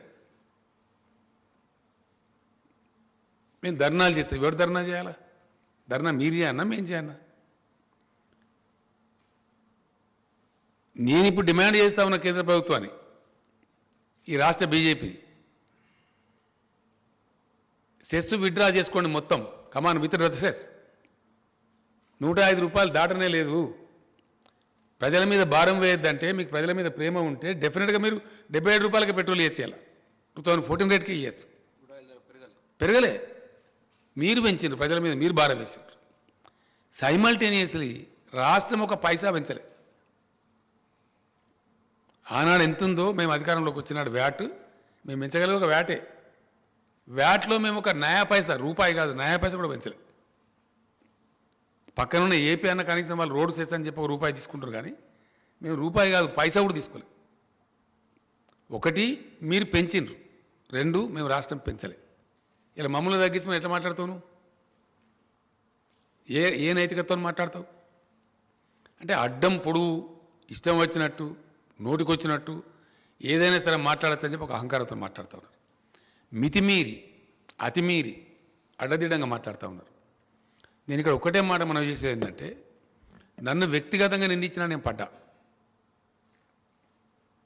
ఇదే రాష్ట్ర బీజేపీ అధ్యక్షుడు చాలా చిల్లరగా, చాలా నీచంగా, చాలా దారుణంగా కేసీఆర్ను జైలుకు పంపిస్తాం, మా వ్యూహం మాకు ఉంది, మా జాతీయ అధ్యక్షుడు చెప్పిండు నాకు అని బహిరంగ ప్రకటనలు చేసిండు. అయినా మేము కేర్ చేయలే. ఏనుగోంగా ఎన్ని కుక్కలు మరుగుతాయి అనుకుని నన్ను జైలుకు పంపిస్తావాను? బలుపా, అహంకారమా? ఏం కళ్ళు నెత్తికొచ్చినాయా? ఎవరితో మాట్లాడుతున్నావు నువ్వు? ఇంత అహంకారమైంది నాకు అర్థం కాదు. తప్పులు చేసేది మీరు, ప్రజల మీద భారం వేసేది మీరు, రైతులను మోసం చేసేది మీరు, రైతులు పండించే ధాన్యాన్ని కొనంది మీరు. మీ అసమర్థతను, మీ తెలివి తక్కువతనాన్ని, మీకు పరిపాలించలేని శక్తి లేనితనాన్ని ఇలా రాష్ట్రాల మీద రుద్ది, రాష్ట్రాల ముఖ్యమంత్రులను జైలు పంపుతావాను? ముడతావా కేసీఆర్ను? ముట్టు చూడు బిడ్డ, టచ్ చేసి చూడు కేసీఆర్ను. కేసీఆర్ను జైలుకు పంపి నువ్వు ఇక్కడ బతికి బట్టగాడి తిరుగుతా అనుకుంటున్నావా? ఏమి మేము చేతులు ముడుచుకొని కూర్చున్నాం అనుకుంటున్నావా? ఇష్టం వచ్చినట్టు మాట్లాడచ్చునా? ఇష్టం వచ్చిన ప్రచారాలు చేయొచ్చునా? సోషల్ మీడియాలో ప్రచారం, బయట ప్రచారం, అన్ని అబద్ధాలు, అన్నిటికన్నీ. మేమేదో డబ్బులు ఇస్తే మేము డైవర్ట్ చేసినట్టు మాట్లాడడం. ఇచ్చిన డబ్బులు మిమ్మల్ని జాదే తెలంగాణ ఇయ్యాల. అది నేను చెప్తలేను, రిజర్వ్ బ్యాంక్ ఆఫ్ ఇండియా చెప్పింది. It's not my statement. Reserve bank of India best contributing స్టేట్స్లో the best contributing state is Telangana అని చెప్పింది. మేమిచ్చే డబ్బుల మీద మీరు నడుపుతారు ఢిల్లీ, మీరు ఇచ్చే డబ్బుల మీద మేము నడపలేం. మొత్తం మీద ఈ గతించిన 7 ఏళ్ల కాలంలో రాష్ట్రానికి కేంద్రం నుంచి వచ్చిన సొమ్ము కేవలం 42,000 కోట్ల రూపాయలు. Only 42,000 crores. అది అన్ని రాష్ట్రాలకు వచ్చినట్టు మనకు వచ్చింది. మెయిన్గా దానిలో 2-3 స్కీమ్లే ఉంటాయి. ఒకటి నరేగా, రెండవది NRHM, national rural health machine, మూడవది సర్వశిక్షా అభియాన్ అని ఎడ్యుకేషన్. ఇంతకు మించి రావు డబ్బులు. ఒక్కరోజు కూడా ₹1 ఇయ్యలేదు. స్టేట్ రీఆర్గనైజేషన్ చట్టం ఏదైతే ఉందో ఆ చట్టం ప్రకారంగా 450 కోట్లు మనకు రావాలి BRGF funds, backward region development funds ఎగ్గొట్టిండ్రు. అవి తీసుకొని రారు, వీళ్ళు అవి మాట్లాడరు, దాని గురించి మాట్లాడరు. మంత్రుల మీద ముఖ్యమంత్రి మీద పెద్దంతరం చిన్నంతరం లేకుండా కళ్ళు నెత్తికెక్కి ఎంత పడితే అంత మాట్లాడి, మేము ఎందుకంటే రాష్ట్రం కొత్తగా తెచ్చుకున్నాం, ఎందుకు మనకు పెద్ద కేంద్రంతో అంత పెద్ద అప్ఫ్రంట్ కన్ఫ్రంటేషన్ ఎందుకు, ఒక పద్ధతిగా రాష్ట్రాన్ని సెటిల్ చేసుకుందామని మేము ఓపిక వహించి సంయమనం వహించి కేంద్రం సహకరించకున్నా 5 సంవత్సరాలు హైకోర్టు విభజన చేయలే.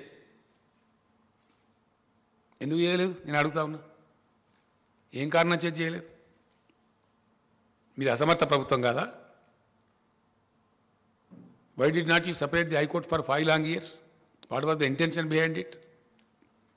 రాష్ట్రం వస్తుంది, రాష్ట్రానికి నీళ్ళ వాటర్ రావాలి. మేము అడిగినాం, కేంద్ర ప్రభుత్వాన్ని అడిగే అధికారం మాకు ఉంది కాబట్టి అడిగినాం, సెక్షన్ 3 కింద ట్రిబ్యునల్కి రిఫర్ చేయండి, మాకు వాటర్ తేల్చాలని చెప్తే ఈరోజు తెలుసారు. ఏం కారణం? మీ అసమర్థతనా, మీ అవివేకమా, మీ తెలివి తక్కువతనమా, మీ చేతగాంతనమా? అది చేత కాదు మీకు, అది మాట్లాడేది లేదు. బీఆర్జీఎఫ్ ఫండ్స్ 450 కోట్లు రావాలి, దాని గురించి మాట్లాడేది లేదు. చట్టం ఉంది, నవోదయ పాఠశాలల చట్టం ఉంది. ఇప్పటికీ 50 దరఖాస్తులు ఇచ్చిన ప్రధానమంత్రికి నేను 50. కొత్త జిల్లాకు ఒక నవోదయ పాఠశాల పెట్టి తీరవాలే కేంద్ర ప్రభుత్వం అని చట్టం ఉంది. ఇది యాక్ట్ ఉందండి, మీరు యాక్ట్ కింద మాకు ఇవ్వాలి ధర్మం అని చెప్పి కొత్త జిల్లాలకు నవోదయ పాఠశాల ఇవ్వమంటే ఒక్కటి కూడా ఇవ్వలే. నో. 157 కళాశాలలు, మెడికల్ కళాశాలలు మంజూరు చేస్తే తెలంగాణకు ఒకటి ఇవ్వలే, నాట్ ఈవెన్ 1. ఏడవన్నారు ఈ బీజేపీ నాయకులు?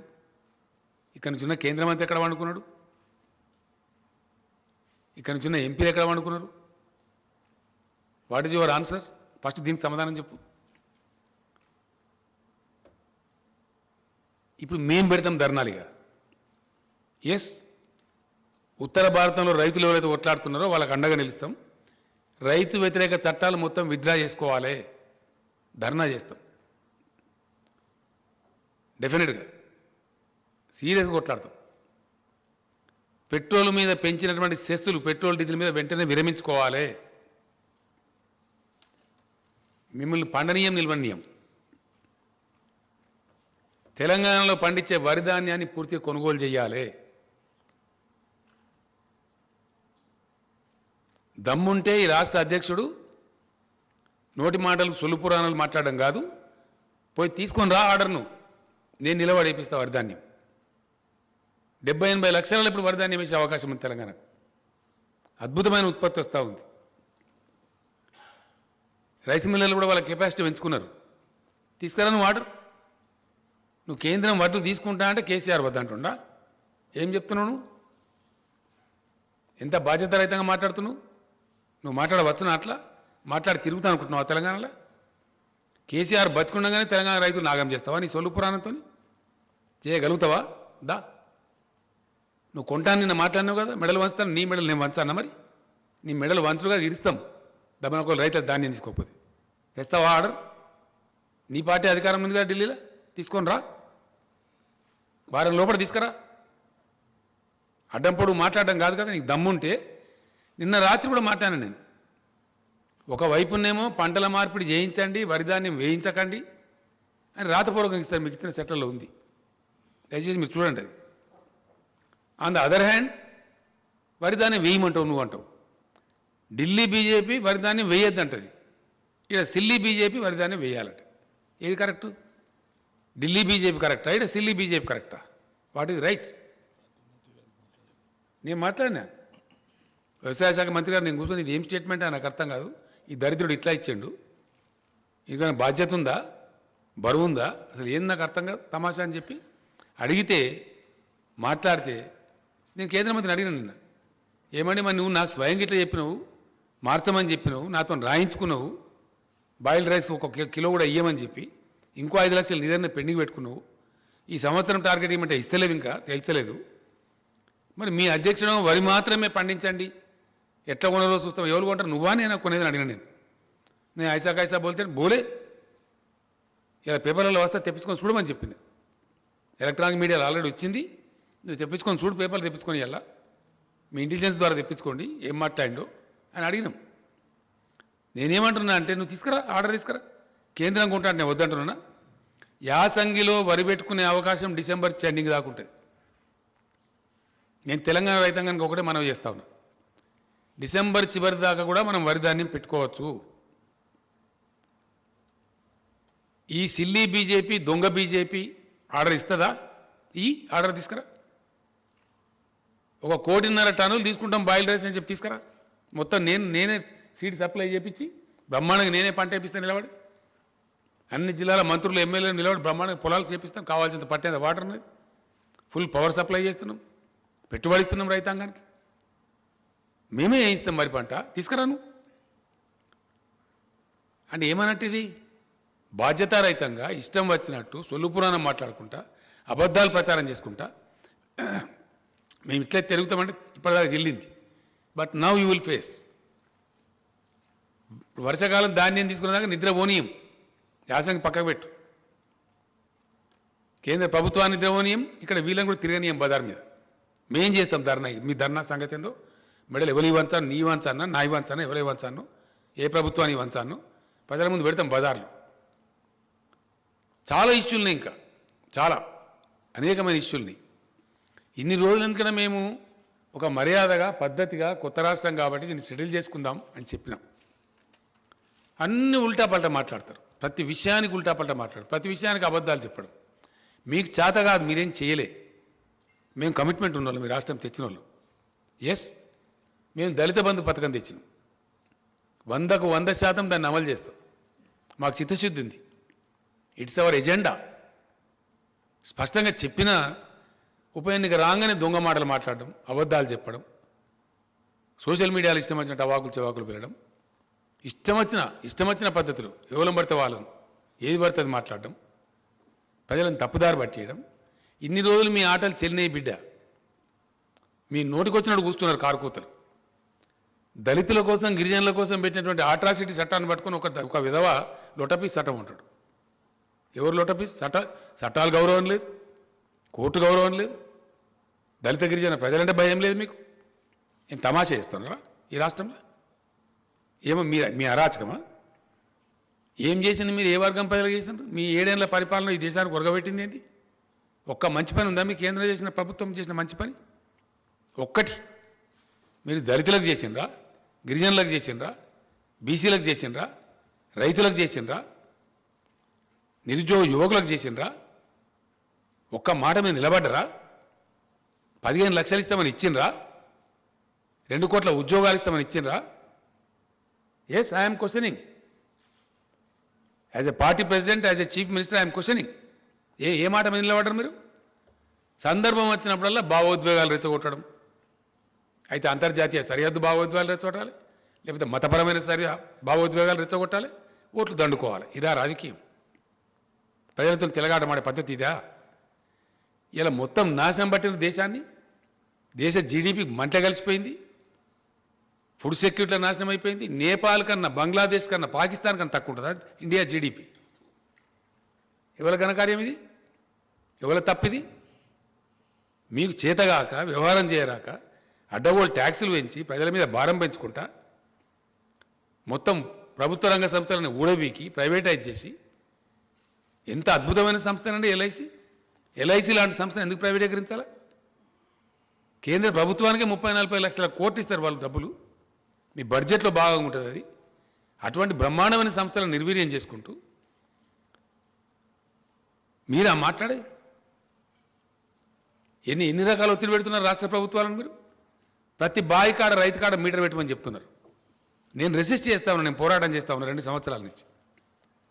ఎందుకు పెట్టాలో? మా రైతాంగాన్ని మేము ప్రీగించుకుంటాం, డబ్బులు మేము కట్టుకుంటాం, బిల్స్ మేము పే చేస్తామంటే కూడా నో పెట్టాలి. లేకపోతే ఆర్ఈసీ ద్వారా, పిఎఫ్సి ద్వారా మీకు వచ్చే రుణాలు బంద్ చేయిస్తాం అని బ్లాక్ మెయిల్ చేస్తారు. ఇవన్నీ వాస్తవాలు. ఇప్పుడు తగులుకుంటాం, ఇక మాట్లాడతాం. మీ చరిత్ర ఏందో, మా చరిత్ర ఏందో, ప్రజలకు మీరేం చేసినారో, మేమేం చేసినామో ఇప్పటిదాకా అలో చేసినాం మేము. బట్ నో, ఖచ్చితంగా కేంద్ర ప్రభుత్వం వెంబడబడతాం, ఇక్కడ ఉండే బీజేపీ వెంబడబడతాం, ఈ సమస్యలకు ఎవరు జవాబు చెప్పాను, ఎవరు బాధ్యత వహించాను, ఈ రైతుల ధాన్యం సంగతి ఏందో, మిగతా పెండింగ్ ఏమి ఇచ్చానండి. స్టేట్ రీఆర్గనైజేషన్ యాక్ట్లో ఉన్న కూడా ఇంప్లిమెంట్ చేస్తలేరు. ట్రైబల్ యూనివర్సిటీ ఇవ్వాలన్నో ఇవ్వం. బయ్యారం ఉక్కు ఫ్యాక్టరీ పెట్టాలన్నో ఇవ్వం.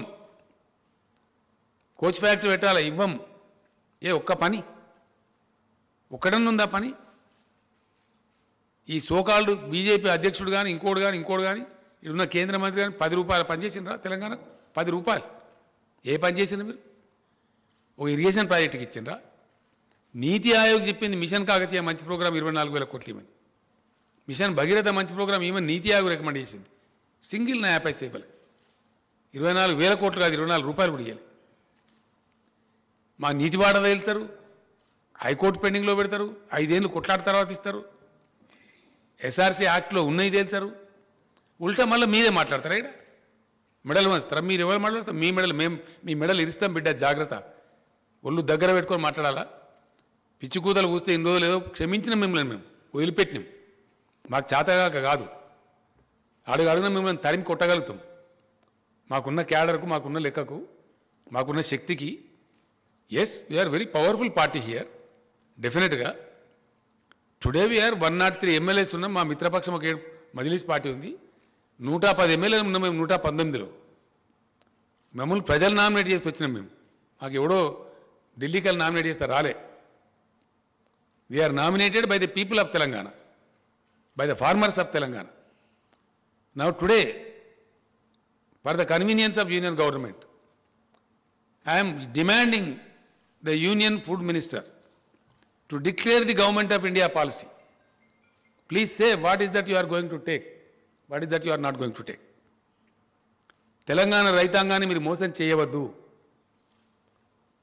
మేము రైతులను కడుపులో పెట్టి కాపాడుకుంటున్నాము. మీ చిల్లర రాజకీయాల కోసం వాళ్ళ బతుకులు నాశనం చేస్తామంటే చూస్తూ ఊరుకోడు కేసీఆర్. మా ఇష్టం వచ్చినట్టు మాట్లాడి బాధ్యతారహితంగా మాట్లాడతామంటే మీ మెడలు ఇస్తాం, జాగ్రత్త. ఎస్, డెఫినెట్గా నాలుగే ఉంది కదా, ఇష్టం వచ్చినట్టు మాట్లాడడం, అడ్డగోలుగా మాట్లాడడం, వట్టిగానే ప్రాజెక్టులలో అవినీతి జరిగింది. ఎక్కడ జరిగింది? పెట్టు కేసు, నీ దమ్ముంటే. Yes, conduct enquiry, we are ready. What rubbish you are talking on the streets? ఇష్టం వచ్చినట్టు మాట్లాడుకుంటా, కుక్కలు మురిగినట్టు మురుక్కుంటా, చట్టాలను మాట్లాడుకుంటా, మనుషులను మాట్లాడుకుంటా, అడ్డగోలు ప్రచారాలు చేసుకుంటా, ఇంకా సహించం, జాగ్రత్త. Be careful. మేము ఉద్యమాలు చేసిన వాళ్ళం, మహా రాకాసులతో కొట్లాడిన వాళ్ళం. ఈ గోకాసులు ఏం లేక నలిసి పారేస్తాం. తమాషా చేస్తున్నారా ఈ రాష్ట్రంలో? What is this? ఇప్పటిదాకా మేము ఎందుకన్నా మంచి పద్ధతిలో పోయినాం. నేను ప్రధానమంత్రి కూడా చెప్పిన, మీరు చేయాల్సినవి చేస్తలేరు, అయినా మేము మీకు కోఆపరేట్ చేస్తున్నాం. అనేక సందర్భాల్లో కోఆపరేట్ చేసినాం. President of India election cooperate చేసినాం, vice president of India election cooperate చేసినాం, అనేక బిల్స్ పాస్ చేసేటప్పుడు కోఆపరేట్ చేసినాం. మా మీద ఎందుకంటే మీరు అనవసరంగా ఇట్లా చేస్తారని చెప్పి నేను చెప్పిన, మర్యాదతో చెప్పిన. మేము సంస్కారవంతంగా ఉన్నామని చెప్పిన. ఇంత కుసంస్కారుల్లాగా, హీనుల్లాగా దిగజారిపోయి, రాజకీయాలను దిగజార్చుకుంటూ, రాజకీయ విలువలు దిగజార్చుకుంటూ, ఇష్టం వచ్చిన పద్ధతిలో మాట్లాడుకుంటూ ఎవరిని మోసం చేస్తారండి? ఎన్ని రోజులు చేస్తారు? ఎంతకాలం చేస్తారు? నువ్వు ఇప్పటిదాకా క్షమించడం కానీ బీ కేర్ఫుల్, జాగ్రత్త. నేను రాష్ట్ర బీజేపీ అధ్యక్షునికి వార్నింగ్ ఇస్తా ఉన్నా. నువ్వు మనిషివే అయితే, నీకు నిజాయితీ ఉంటే ఢిల్లీకి పోయి ఆర్డర్ తీసుకురా. యాసంగిలో వడ్డేమని చెప్పినావు కదా, మొత్తం ధాన్యం కేంద్రం మేము తీసుకుంటామని ఆర్డర్ తీసుకురా. పంటలు నేనే ఇస్తా, మంచి విత్తనాలు నేను సప్లై చేపిస్తా. అడ్డం పొడు ఇష్టం వచ్చినట్టు మాట్లాడతాం. కరెంట్ ఇస్తాం, నీళ్ళు ఇస్తాం, మందులు ఇస్తాం, అన్ని ఇస్తాం. మొత్తం కొనుగోలు చేసి అప్పగిస్తాం, ఒక గింజ లేకుండా. నేను రైతు సోదరులకు ఒకటే మాట మనం చేస్తా ఉన్నా, ఈ అల్లా టప్పగాల మాటలు పట్టుకుంటే దెబ్బతింటాము. మీ ప్రాంతాలలో మీ వ్యవసాయ అధికారులను సంప్రదించండి. వరి కాకుండా ఇతర పంటలే వేసుకోండి. వీళ్ళు మోసం చేస్తారు, మనకు తీసుకోరు.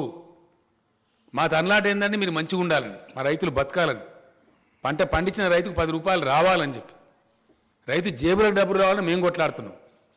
రైతును ముంచి రాజకీయం చేసి మీ ఓట్లకు, మీ డబ్బాలకు ఓట్లు రావాలని వాళ్ళు కొట్లాడుతున్నారు. కుటిల నీతి ఇది. ఈ కుటిల నీతిని రైతాంగం గమనించాలి.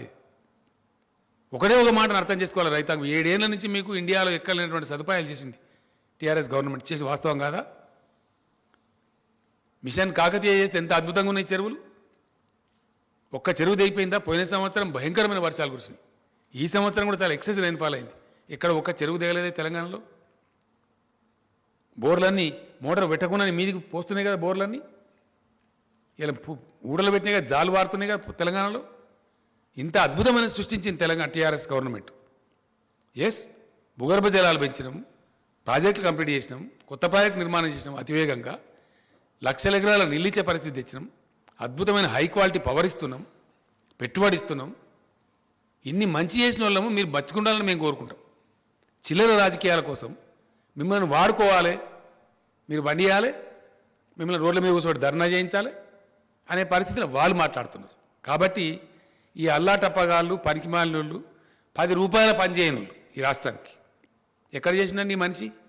కరీంనగర్ నుంచి ఎంపీకి గెలిచిండు, 1 రూపాయి పని తెచ్చిండా? ఒక మెడికల్ కాలేజ్ తెచ్చిండా? ఏం తెచ్చింది నాకు అర్థం కాదు. ఏమన్నా 10 ఏకాన పని ఉన్నదా? అన్ని కాయగూరకుడు మాటలు, అడ్డం పొడుగు మాట్లాడు. అది నాకు అర్థమవుతుంది. అది ఇంగ్లీష్ హిందో వస్తుందా? ఢిల్లీలో ఏం మాట్లాడతారో తెలుస్తుందా ఈ మనిషికి? కేంద్ర ప్రభుత్వం ఇచ్చే లెటర్లు అర్థమన్నా అయితే ఆయనకు ఈ లెటర్లు? Did you go through? As a state party ప్రెసిడెంట్గా, దేశాన్ని పరిపాలించే పార్టీ ప్రెసిడెంట్గా ఈ లెటర్లు ఎప్పుడైనా చూసినావా? కరస్పాండెంట్ తెలుసుకున్నావా? ఇది ఏం లేకుండా బాధ్యత రహితంగా పోయి ఇదే దుర్మార్గుడు మీరు పర్యావరణ అనుమతులు ఇద్దని లెటర్ రాస్తారు తెలంగాణ ప్రాజెక్టులు. వీళ్ళ తెలంగాణ ప్రకాష్ జావడేకర్ మంత్రి ఉన్నప్పుడు ఆయన పోయి లెటర్ ఇచ్చిండు. నాకు ఆయన చెప్పిండు, ఏమైనా మీ స్టేట్ ప్రెసిడెంట్ మాకు లెటర్ ఇచ్చిండు అని చెప్పి. ఇదా తెలంగాణ? కేసీఆర్ బతికున్నంత కాలం ఎట్టి పరిస్థితులలో దళిత బంధు స్కీమ్ కంప్లీట్ ఇంప్లిమెంట్ చేస్తాం. ఏ పద్ధతిలో నేను చెప్పినో ఆ పద్ధతిలో ఇంప్లిమెంట్ చేస్తాం. ఒక హుజురాబాద్ కాదు, అంతటి ఇంప్లిమెంట్ చేస్తాం. ఒక రాజకీయ పార్టీ అయిన తర్వాత ఎలక్షన్ గెలుస్తాం, ఓడతాం, మస్తు జరుగుతుంటాయి. మన నాగార్జున సార్ కాన్స్టిట్యూన్సీలో ఇదే బీజేపీ చిత్తుగా డిపైడ్ పోయింది. అప్పుడేం మాట్లాడతారు? ఏదో పెద్ద ప్రళయం బద్దలైపోయినాడు హుజురాబాద్, ఒక ఎలక్షన్ వస్తుంది పీక్తుంది ఇష్యూ. 110 ఎమ్మెల్యేల స్ట్రెంత్ ఉంది మాకు. బోధన జరుగుతూ ఉంటాయి. బై ఎలక్షన్స్ అన్నప్పుడు గెలుస్తాము, ఓడతాం, అనేకం జరుగుతుండే. మేము ఉత్తమ్ కుమార్ రెడ్డి పీసీసీ ప్రెసిడెంట్ ఉండే, ఆడ గెలిచిన హుజూర్నగర్లో మేము అంటే మస్తు గెలుస్తాం. చాలా సందర్భాలు జరుగుతూ ఉంటాయి. దానికి ఎంతో పెద్ద తెలంగాణ మాకు ప్రజలు తీర్పు వ్యతిరేకం ఇచ్చినారు. మరి 25-30 సీట్లు జరిగినాయి, అన్ని వీక్నాయి. మరి మీ బీజేపీ దేశంలో మీకు వ్యతిరేకం ఉన్నట్ట, బీజేపీకి వ్యతిరేక తీర్పు వచ్చినట్ట, దాన్ని ఎట్లా తీసుకోవాలి? మరి ఉప ఎన్నికలను వచ్చినప్పుడు జరుగుతూ ఉంటాయి పరిణామాలు. We don't care for that. అనేక ఎన్నికలు కొట్లాడుతుంటాము, ఒకటి గెలుస్తాము, ఓడుతాము, నడుస్తుంటుంది. అది పాలిటిక్స్ గోస్ ఆన్. అదేందో పెద్ద పీకినట్టు, పడగొట్టినట్టు, దానికి పెద్ద ప్రళయం బదలైనట్టు. మీకు ఇక్కడ ఉన్న ఆర్గనైజేషన్ తోక 2018లో 107 సీట్లో డిపైడ్ పోయిన పార్టీ, 107 స్థానాలలో మేము 3/4 మెజార్టీతో గెలిచిన పార్టీ. ఉద్యమం చేసి మేము రాష్ట్రాన్ని తెచ్చిన పార్టీ. ఎస్, పబ్లిక్ రిప్రజెంటేటివ్స్ అతి ఎక్కువ కలిగి ఉన్న పార్టీ మేము. ఇన్ని రోజులు మీరు మాట్లాడితే కుక్కలు మరుగుతాయి, పోనీ ఏనుగు వంగ ఎన్ని కుక్కలు మరుగాయని క్షమించినాం మేము. ఈ కానుంచి అడ్డదిడ్డంగా మాట్లాడినా, పిచ్చి కూతలు కూసినా మిమ్మల్ని ఎన్ని రకాలుగా చట్టపరంగా చర్యలు తీసుకుంటాం, రోడ్ల మీద నిలబెడతాం, ప్రశ్నిస్తాం. ఎవరి పట్ల పడితే వారి పట్ల అడ్డదిడ్డంగా మాట్లాడితే నాలుగేళ్ళు సీరేస్తాం. జాగ్రత్త.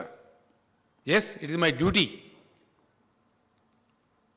తప్పకుండా నేను తెలంగాణ సాధించిన వ్యక్తిని, ఈ తెలంగాణను అద్భుతమైన ఒక శక్తి నిలబెట్టిన వ్యక్తిని నేను. నాకు బాధ్యత ఉంది, నాకు బరువు ఉంది. ఈ తెలంగాణకు ఒక గమ్యం ఉంది, లక్ష్యం ఉంది. అక్కడ తీసుకెళ్తున్నాం మేము. అన్ని వర్గాల ప్రజలను బాగు చేయడానికి తీసుకెళ్తున్నాం. నేను ఇంకో మాట కూడా ఈ సందర్భంగా చెప్తా ఉన్నా. దళిత బంధు మీద కూడా వీళ్ళు ఇష్టం వచ్చిన కామెంట్లు చేసినారు. మీరు ఎక్కడ చేసినారా మీ జీవితంలో? మీ బీజేపీ పరిపాలించే రాష్ట్రాలు ఎక్కడ ఉందా? 2000 రూపాయల పెన్షన్ ఇచ్చే ముఖం ఉందా మీకు అసలు? ఓ కళ్యాణ లక్ష్మి లాంటి స్కీమ్ ఉందా మీ బీజేపీ పాలిత రాష్ట్రాలలో? ఉందా? ఎక్కడ ఉందా? ఏ ప్రజలకన్నా మీరు మంచి చేసిర్రా మీ 7 ఏళ్ల పరిపాలనలో? ఎంతసేపు మత విద్వేషాలు రెచ్చగొట్టుడు, బార్డర్ చూపించుడు, పాకిస్తాన్ చూపించుడు, చైనాను చూపించుడు. ఆడ కూడా లెంకల పడ్డరు. వాడు వచ్చి చైనా దంచుతుండు అరుణాచల్ ప్రదేశ్లో. ఈ ఊళ్ళో కూలే కడుతుండే అక్కడ ఆడ శాత కాదు తోక ముడిచిరు అక్కడ వాటికనే ఒకటి డ్రామా చేసి మత విద్వేషాలు రెచ్చగొట్టుడు కుల విద్వేషాలు రెచ్చగొట్టుడు పిచ్చి పిచ్చి కథలు చేసుడు పచ్చి అబద్ధాలు ప్రచారం పచ్చి అబద్ధాలు ఒక్కడన్నా నిజముందా పెరిగిందా క్రూడ్ ఆయిల్ ధర ఇంటర్నేషనల్ మార్కెట్లో పెరిగిందా చూపిస్తావా ఇంటర్నేషనల్ ప్రైస్ కదా అబద్ధం చెప్పలేం కదా ఇవ్వలేం కూడా పెరగకున్నా పెరిగిందని చెప్పలేదా మీరు ఎట్లా పెంచింది మీరు ట్యాక్స్లు ఎట్లేసిండ్రు పెంచింది మీరు ప్రజల మీద భారం మోపింది మీరు ప్రజల చేతుల మీకు శిక్ష తప్పదు we are demanding the government of India to withdraw all cesses on petrol and diesel immediately ఆటోమేటిక్గా 77 రూపాయలకు వస్తుంది మీరు పెంచి మీరు పిసరంతా తగ్గించి 30 రూపాయలు పెంచి 31 రూపాయలు లీటర్కి పెంచి దానిలో 5 రూపాయలు తక్కువ చేసి మేమేందో పీకి పడగొట్టినాం మీరు కూడా తగ్గిస్తుంటారు మేము ధర్నా చేస్తాం మీరు తగ్గిపోతే అని మాట్లాడతారు 100% సెస్ రూపం పెట్టి మొత్తం వాళ్ళు కొట్టేయడం డబ్బులు రాష్ట్రాలకు ఇయ్యారు వాటా దాంట్లో డివైజివ్ పూల్లో రాజ్యాంగబద్ధంగా ట్యాక్స్ రూపంలో వస్తే సెంట్రల్ ట్యాక్సెస్లో స్టేట్లకు షేర్ ఇవ్వాలి 41% ఇవ్వాలి దాన్ని ఎగగొట్టడానికి రాష్ట్రాలను నోరుగొట్టి మొత్తం డబ్బులు మీరే తీసుకొని అన్నీ కూడా భయంకరమైనటువంటి ఫలితాలు మీ పరిపాలనలో జీడీపీ నాశనం అయిపోయింది గంగానదిల శవాలు తేలిని కోవిడ్ సందర్భంలో మీ చేతగాంతనం వల్ల అన్నీ ఇంకా చాలా ఉన్నాయి రేపటి నుంచి అగ్గి పెడతాం దేశంలో ఎక్కడ ఏం పెట్టడం మాకు తెలుసు మీ అడ్డదిడ్డం పనులకు మీ ఇష్టం వచ్చిన మాటలకు చాలా మర్యాదగా ప్రవర్తించిన ఇప్పటిదాకా but there is a limit for everything నేను ఎప్పుడు మాట్లాడలే నాకు ఇంత మంట ఎందుకు మండుతుందంటే వ్యక్తిగతంగా నన్ను నిందించినా నేను మాట్లాడలే పర్సనల్గా నా మీద పడ్డా నేను మాట్లాడలే కుక్కలు మరుగుతలేకపోతే ఎవడు పడుచుకుంటారో మాట్లాడలే కేర్ చేయలే కానీ రైతాంగం యొక్క బతుకుతో ఇలా చెలగాట మారుతున్నారు కాబట్టి పంటలు వేయమని బాధ్యత రైతంగా చెప్తున్నారు కాబట్టి మీ మాట నమ్మి ఒకవేళ వడ్డు పండిస్తే రైతులు రేపు పొద్దున మునుగుతారు కాబట్టి వాళ్ళని ఎట్టి పరిస్థితులు మునిగిపోనియద్దు కాపాడుకోవాలి కాబట్టి నేను ఆవేదనతో ఈ మాట చెప్తాను ఏ వ్యవహారం చక్కగా ఉన్నదండి వీళ్ళది సింపుల్ ముచ్చటండి ఒకటే మాట దయచేసి ఎక్కువ లేదు కేంద్ర ప్రభుత్వం బియ్యం తీసుకుంటా వడ్డు తీసుకుంటా అంటే రాష్ట్ర ప్రభుత్వం వద్దంటున్నదా కమాన్ స్టేట్ దా నేను మా వ్యవసాయ మంత్రి గారిని పంపిస్తా ఆయన బాగా ఎడ్యుకేటెడ్ హైలీ ఎడ్యుకేటెడ్ నువ్వు రా డిబేట్కి అడగస్తావు నువ్వు వంట అంటే మేము వద్దంటున్నావా ఇన్ని నీళ్లు తెచ్చి ఇన్ని ప్రాజెక్టులు కట్టి ఇంత కరెంటు తెచ్చి ఇలా రైతాంగం కార్లు కొనుక్కుంటున్నారు ఊళ్ళల్లో ఊళ్ళు ముఖాలు తెల్లబడ్డాయి హైదరాబాద్లో కూడా వాపసు పోయి ఇల్లు చదువుకుంటున్నారు ఊళ్ళల్లో సంతోషపడుతున్నారు ఒక దరికి వచ్చే తెలంగాణను నీ చిల్లర రాజకీయం కోసం నీ కంపు నోరుతోని ఇష్టం వచ్చినట్టు మాట్లాడి మెడలు వస్తావు ఎవరి మెడలు వస్తావు నీ మెడలు 4 ముక్కలు చేస్తావు అనుకుంటున్నావు జాగ్రత్త తెలంగాణ ప్రజల జీవితాలతో చెలగాట మాట్లాడితే ఊకోడు కేసీఆర్ నన్నంటే నేను పడ్డా కానీ తెలంగాణ రైతులు మోసం చేస్తా తెలంగాణ రాష్ట్ర ఎకానమీ నాశనం చేస్తా నో మేము కడుపు కట్టుకొని నోరు కట్టుకొని నీతిమంతంగా డిసిప్లిన్గా ఫిజికల్ ప్రుడెన్స్ మెయింటైన్ చేసినాం ఆర్థిక క్రమశిక్షణ పాటించినాం దానివల్ల రాష్ట్ర ఆర్థిక పరిస్థితి పటిష్టంగా ఉంది అలా we are number 1 state in the country ఇది మా డిసిప్లిన్ మీ చాతగాంతనం వల్ల దేశాన్ని నాశనం పట్టించింది మీరు వచ్చినాడు 30-40 వేల కోట్ల అప్పు ఇలా 1,30,000 కోట్ల అప్పు చేసింది మీరు ఇని 70-80 లక్షల కోట్ల అప్పులు చేసిండ్రు ఈ కేంద్ర ప్రభుత్వం జీడీపీ క్రాస్ చేసిండ్రు ధరలు పెంచిండ్రు ఏమైందండి ఇలా ఫలితం మీరు పెంచిన పెట్రోల్ ధరల వల్ల ప్రతి ఒక్క వస్తువు బగ్గుమంటుంది ఇలా అన్ని నిత్యావసర సరుకులు పెరిగినాయి ప్రతి ఒక్కటి ఎరువు బస్తా తీసుకొచ్చి రైతుకు అమ్మితే దాని మీద ట్రాన్స్పోర్ట్ ఛార్జ్ పెరిగిందని వాళ్ళు ధరలు వేస్తూ ఉన్నారు పప్పుల ధరలు పెరిగినాయి ఉప్పుల ధరలు పెరిగినాయి పెరగంది ఏదైనా ఉందా అయ్యాలి వాని ఇవ్వని అనే పరిస్థితి లేదు ప్రజలు పెట్రోల్ ధర పెరిగింది సార్ మాకు ట్రాన్స్పోర్ట్ ఛార్జ్ పెరిగింది మేము ఇస్తాం ఒక్క పెట్రోల్ ధర కాదు పెట్రోల్ ధర పెంచడం ద్వారా పేద ప్రజల యొక్క జేబులు దోపిడీ చేసి వాళ్ళ కొంపలు ఆర్చింది మీరు అన్ని నిత్యావసర వర్కులు అసలు వాస్తవ స్టోరీ ఇట్లుంటే మీరేందో పవిత్రులు అన్నట్టు మీరు చాలా గొప్పోలం అన్నట్టు మా అంత సిపాయి లేరు అన్నట్టు అడ్డం పొడుగు మాట్లాడడం చాలా జాగ్రత్త ఇప్పటిదాకా క్షమించినాం ఇప్పటి నుంచి మాత్రం క్షమించం కేంద్ర మంత్రి కూడా కిషన్ రెడ్డి కూడా తప్పులు మాట్లాడుతున్న కిషన్ రెడ్డి గారు మంచిది కాదు నీకు నేను కూడా పనిచేసిన కేంద్ర మంత్రిగా చాలా హుందా ఉండాలి పెద్ద పదవి వచ్చిన అంత గౌరవంగా మాట్లాడాలి. ఈయన మన హుజురాబాద్ ఎలక్షన్లో పోయి కేసీఆరే బాధ్యుడు అని మాట్లాడుతుంది. అన్ని అబద్ధాలు, పచ్చి అబద్ధాలు. ఈయన అప్పుడు యూపీఏ గవర్నమెంట్లో మంత్రి ఉండే, అప్పుడు చేసిన దానివల్ల మేము ఇప్పుడు పెంచిన ధర అని మాట్లాడుతుంది. ఇదా ఉందా నిదే లెక్కాచారం? చూపిస్తావా? వస్తావా? ప్రతి విషయాన్ని కూడా ఉన్నది లేనట్టు, లేనిది ఉన్నట్టు భ్రమలు కల్పించి పచ్చి అబద్ధాలు చెప్పి ప్రజలను మోసం చేస్తూ ఉన్నారు. వీళ్ళు ఏం మంచి చేయలేదు ఎవరికి కూడా. వీళ్ళు రైతాంగానికి బాగా చేసిండ్రా, గిరిజనులకు బాగా చేసిండ్రా, దళితులకు బాగా చేసిండ్రా, బీసీలకు చేసిండ్రా, నిరుద్యోగ సమస్య తీర్చి ఏం తీర్చినండి ఈ పార్టీ వచ్చి? నాకు అర్థం కాదు. ఎవరు ఉద్ధరించిండ్రు? ఇంకా ఉల్టా రైతులను దొక్కేయండి, చంపేయండి. బీజేపీ కార్యకర్తల మీటింగ్లు పెట్టి హర్యానా ముఖ్యమంత్రి చెప్తారు, మీరు జైలు కోవడానికి సిద్ధపడండి, 1000 మంది 1000 మంది చొప్పున ముఠాలు తయారై రైతులను దాడి చేయండి. ఇదానే మీ పరిపాలన, మీ నీతి? రైతుల మీద కార్లు ఎక్కించి కేంద్ర మంత్రులు పోయి ఇదేనా నీతి? ఒక సంవత్సరం నుంచి చేస్తానే రైతులు ధర్నా అక్కడ. మీరు చేసిన దిక్కుమాలిన కార్పొరేట్ చేతిలో పెడతామంటే వద్దని చెప్పి మొత్తం మార్కెట్ కమిటీలు రద్దు చేస్తారు వీళ్ళు. రైతుల బతుకుని తీసుకుపోయి కార్పొరేట్ల చేతిలో పెడతారు వీళ్ళు. ఎస్, మీది అదే కదా ప్రయత్నం. మీది చెప్పడమేమో తేనె ఊసిన కత్తిలాగా. రైతు ఎక్కడైనా నమ్ముకోవచ్చు, అమ్ముకుంటాడు అనండి. 3 ఎకరాల రైతు, 5 ఎకరాల రైతు కొంచెం కర్ణాటకలో, తమిళనాడులో అమ్ముతాడా, ఢిల్లీలో కూడా అమ్ముతాడా? సాధ్యమయ్యే పనేనా? అంటే ఇరకబెట్టాలి రైతు. ఈ మోసం చేసి కార్పొరేట్ వాడింత ధర చెప్తే అంత ధరకు అమ్ముకోవాలి. ఆయన పొలంలో ఆయన జీతగానికి పనిచేయాలి. అగ్రికల్చర్ కార్పొరేటైజేషన్ కోసం చేసిన కుట్ర, భయంకరమైనటువంటి పద్ధతిలో జరుగుతున్న కుట్ర, అన్నిటినీ ఛేదిస్తామని బయట పెడతాం. ఎస్, డెఫినెట్గా రేపు పార్లమెంట్లో కూడా దద్దరిలో వేస్తాం. రాష్ట్ర హక్కుల కోసం కొట్లాడతాం. నీ ధాన్యం సంగతి కూడా పెడతాం రేపు పార్లమెంట్లో. ఇప్పుడు కూడా మేము పెడతాం డెఫినెట్గా. మా కోటా ఏందో నిర్ణయించమని చెప్పి జిల్లా కేంద్రాలలో ధర్నా చేస్తాం. 2600 రైతు కేంద్రాలలో ధర్నా చేస్తాం. అవసరం అనుకుంటే ఆల్ ఎమ్మెల్యేస్ పోయి ఢిల్లీలో ధర్నా చేస్తాం, ఇంక్లూడింగ్ చీఫ్ మినిస్టర్. మొత్తం తెలంగాణ క్యాబినెట్, తెలంగాణ ఎంపీలు, తెలంగాణ ఎమ్మెల్యేలు, ఎమ్మెల్సీలు అందరం కూడా పోయి, ప్రజాప్రతినిధులు, జడ్పీ చైర్మన్లు, స్థానిక సంస్థల చైర్మన్లు అందరం పోయి వేలాది మందిని పోయి వడ్లు కొనమని చెప్పి ధర్నా పెడతాం ఢిల్లీలో. ఇంకో నాటకం ఏంటంటే పంజాబ్లో మొత్తం ధాన్యం సేకరిస్తారండి. కంప్లీట్ 100% ధాన్యం సేకరిస్తారు. తెలంగాణ ధాన్యం ఎందుకు కొన్నారు నేను అడుగుతా ఉన్నా. మీ సమాధానం ఏంటి? ఫస్ట్ దానికి సమాధానం చెప్పు. నీ మెడల సంగతి, తోల సంగతి అట్లా ఉండదు. పంజాబ్లో మొత్తం సేకరించి తెలంగాణ ధాన్యం ఎందుకు సేకరించరు? కారణం ఏంది?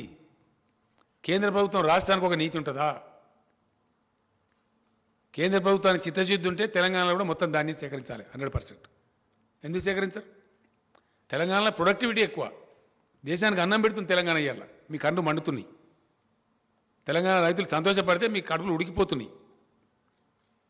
కాబట్టి పిచ్చి పిచ్చి ప్రేలాపనలు మానుకొని జాగ్రత్తగా మాట్లాడాలా, జాగ్రత్తగా వ్యవహారం చేయాలా.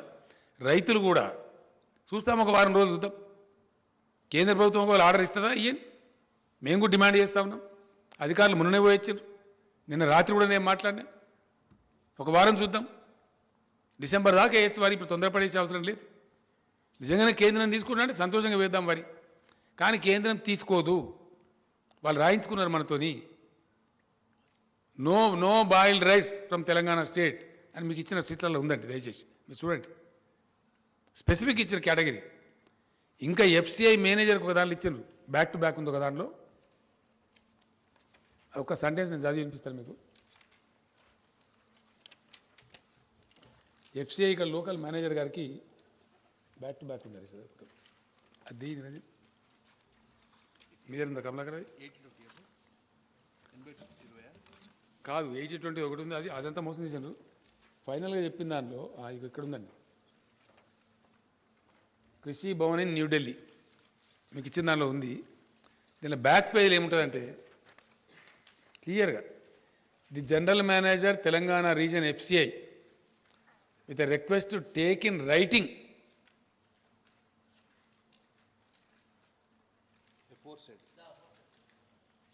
ఎఫోర్సైడ్ కమిట్మెంట్ను దీనిలో ఉన్నది. ఇది రైటింగ్లో తీసుకొని మాత్రమే మీరు తెలంగాణ బియ్యం తీసుకోవాలి. మీ దీనిలో కూడా దయచేసి ఇదేమో ఇట్లా పెడతారు కండిషన్లు. ఇవి అధికారిక ఉత్తర్వులు, కృషి భవన్ నుంచి వచ్చే ఆర్డర్స్. ఇక్కడ మీరు వరే వేయండి, మేము మెడల్ వంచితే ఎవరు మెడల్ వంచాలా? ఈ ఆర్డర్ ఇచ్చిన మెడల్ వంచానా? నీ మెడల్ వంచానా? ఎవరి మెడల్ వంచాలా? ఈ కాపీలో ఉందండి, దీనిలో బ్యాక్ టు బ్యాక్ ఉంది. దీనిలో వన్ పేపర్ ఇచ్చినాం మేము. దీనిలో క్లియర్గా ఉంది లాస్ట్ది. ఇక్కడ ఉండబడే ఎఫ్సిఐ జిఎంకి ఇచ్చిన ఆర్డర్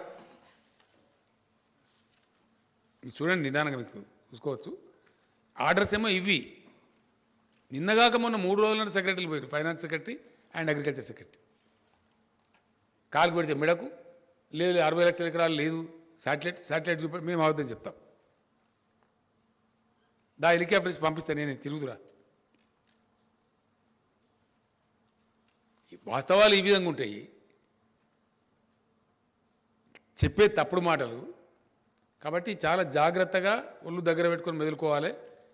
రాష్ట్ర బీజేపీ అధ్యక్షుడు కానీ, రాష్ట్ర బీజేపీ నాయకులు కానీ ఇప్పటిదాకా క్షమించడం కానీ ముందరికి క్షమించము. పిచ్చి పిచ్చి కూతలు కూస్తే, పిచ్చి పిచ్చి మాటలు మాట్లాడితే, ప్రజలను తప్పుదో చెప్పించే మాటలు మాట్లాడితే మాత్రం చీల్చి చెండాడతాం, జాగ్రత్త. ఇప్పటిదాకా మన్నించిన కానీ ఇక మన్నించము. Thank you.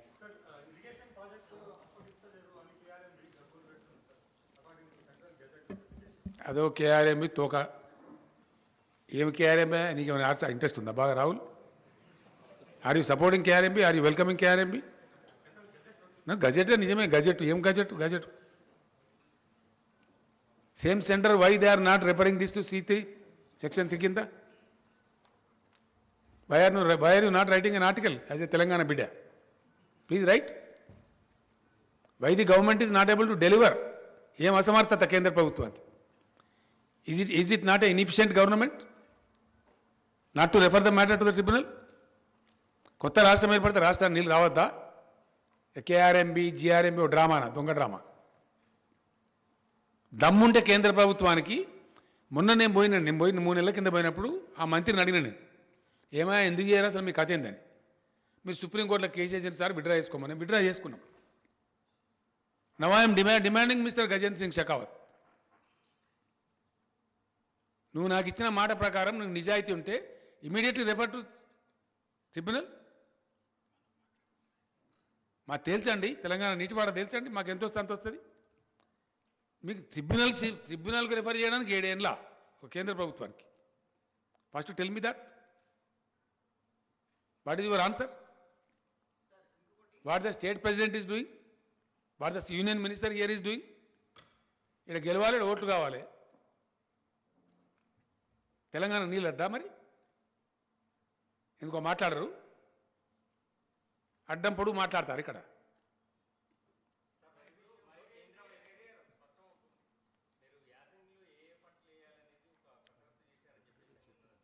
మొత్తం డీటెయిల్స్ అన్ని ఇచ్చిండ్రు, అందరికి ఇచ్చిండండి.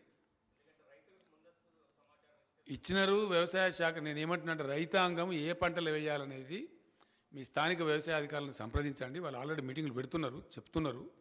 ప్రత్యామ్నాయ పంటలే వేసుకోండి, మంచి లాభం జరుగుతుంది. 2 పంటలు వండియచ్చు. ఇప్పుడు నువ్వులు వేయచ్చు ప్లస్ పెసర్లు వేయవచ్చు. వరి కంటే ఎక్కువ డబ్బులు వస్తాయి. కొంతమంది మూర్ఖంగా పిచ్చిగా మరి నీళ్ళు తెచ్చారు కదా, ఎందుకు తెచ్చారు, వరి పంట అయిపోతే ఎట్లా అని మాట్లాడుతున్నారు. నీళ్ళు తెచ్చింది పంటలు వేసుకోమని, వరి పంట వేసుకోమని కాదు. ఏ పంట అయినా వేసుకోవచ్చు. ప్రభుత్వం పెట్టుబడి ఉండే తొందరగా పడుతుంది. ప్రభుత్వం మీకు పెట్టుబడి ఇస్తుంది, కరెంట్ ఇస్తుంది, నీళ్ళు ఇస్తుంది, భూగర్భ జలాలు పెంచింది. మీరు పంటలు పండించి మంచిగా బతకమని కదా, ఈ సన్నాసుల చేతులు పడమని కాదు కదా. చాలా ఉన్నాయి పంటలు, అద్భుతమైన పంటలు పడతాయి. Yes please.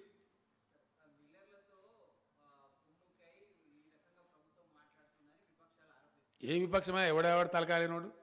ఎవడు వాడు ఒకటేందే. నీ ఒకటే కరెక్ట్ కాదు, ఒకటి చెప్పు ఫస్ట్. నువ్వు చెప్పా, ఏ విపక్షమో చెప్పు. ఏ విపక్షమయా? నువ్వు ప్లీజ్ బీ పేషెంట్. ఏ విపక్షమో చెప్పు. నువ్వు వాడు తలకాయ ఉన్నాడా, తోకున్నాడా, మంచిగా గాడిదా? గాడిదా నాకేం తెలుసు, నాకు తెలియదు. నువ్వు చెప్పు ఏ విపక్షమో. మళ్ళీ ఇంకో ప్రశ్న ఇచ్చిపెట్టా, ఈ ప్రశ్న చెప్పు. ఆగ్రో ఇండస్ట్రీస్ కాదు, ఫుడ్ ప్రాసెసింగ్ ఇండస్ట్రీ. అది నీ బుడముండ వాదన, తలా తోకలేని వాదన. ఎవడా మాట్లాడినది నాకు అర్థం కాదు. ఫుడ్ నిపుణులు ఎవడా నిపుణుడు నాకు అర్థం కాదు. ఏడవాడు తీసుకురాపో. అట్లే అంటారు మరి, ఎట్లా అంటారు? నువ్వెట్లా అంటారు? నువ్వు మరి ఫుడ్ ప్రాసెసింగ్ ఇండస్ట్రీ రావాలా? దానికి 2-3 ఏళ్ళు పడుతుంది, 4 ఏళ్ళు పడుతుంది. పట్టదా? నీకు కూడా ఉండాలి కదా జ్ఞానం.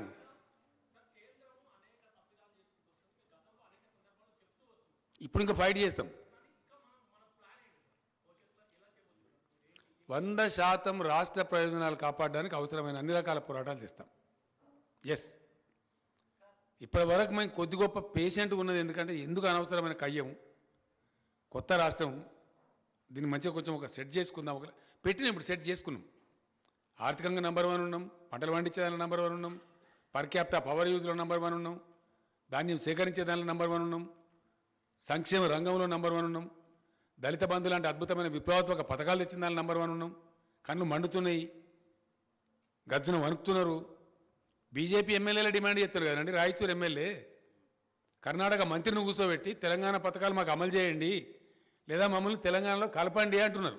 ముఖం మీద ఉమ్మేసి సిగ్గుండాల. అధికార మహారాష్ట్రలో బీజేపీ గవర్నమెంట్ ఉన్నప్పుడే అక్కడి నుంచి వచ్చి మమ్మల్ని తెలంగాణ కలపాలని తీర్మానాలు చేసిన గ్రామ పంచాయతీలలో. నేనేమంటున్నా తర్వాత బ్రదర్, అది నేను రేపు మాట్లాడతా. మీకు రేపటి నుంచి రోజు విందే, నేనే మాట్లాడతా. ఇక డైరెక్ట్గా నేనే రంగంలోకి ఎందుకు దిగినా అంటే, ఈ చిల్లరగాళ్ళు, ఈ కిరికిరిగాళ్ళు, కిరాయగాళ్ళు వీళ్ళు తెలంగాణ నాగం చేస్తే కేసీఆర్ మౌనం పాటిస్తాడా?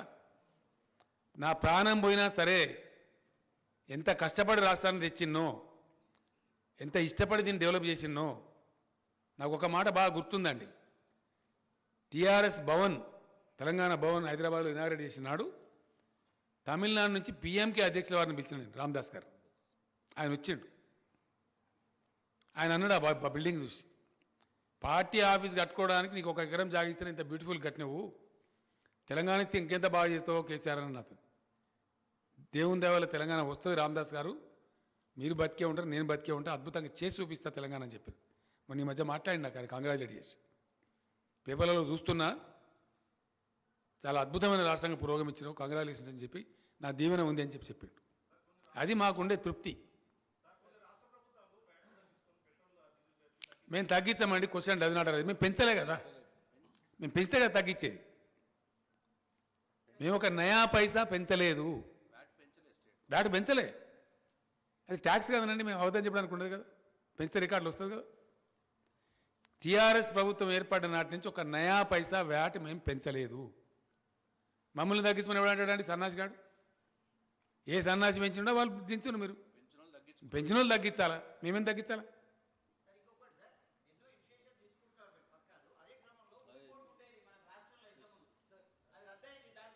ఏంటిదండి?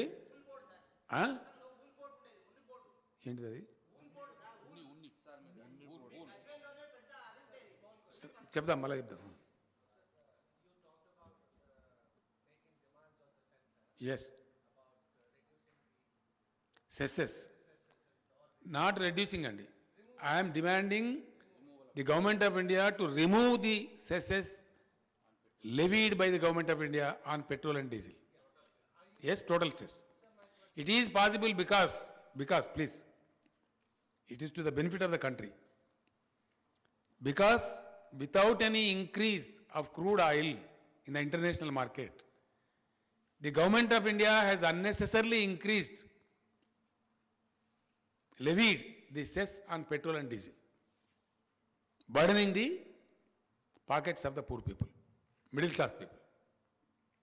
Now, if the government of India is sincere towards poor people of the country, it is up to them to withdraw the total cesses levied by them. I am very clear. So my question is, do you have in mind some kind of a timeline or a deadline? 100%, we continue to fight. We will continue to fight. Today we have initiated, I made it clear to the people that we are going to fight with government of India. కంటిన్యూగా fight చేస్తాం. Petrol diesel మీద cess withdraw చేయమని మేమే ధర్నాలు చేస్తాం. ఎవరైతే పెంపుకు కారణమో వాళ్ళని నిలదీస్తాం. ఎవ్వరం కలుపుకోనో వాళ్ళని కలుపుకుంటాం. అందరిని కలుపుకుంటాం. ఎవరెవరం కలుపుకొని అందరిని కలుపుకుంటాం.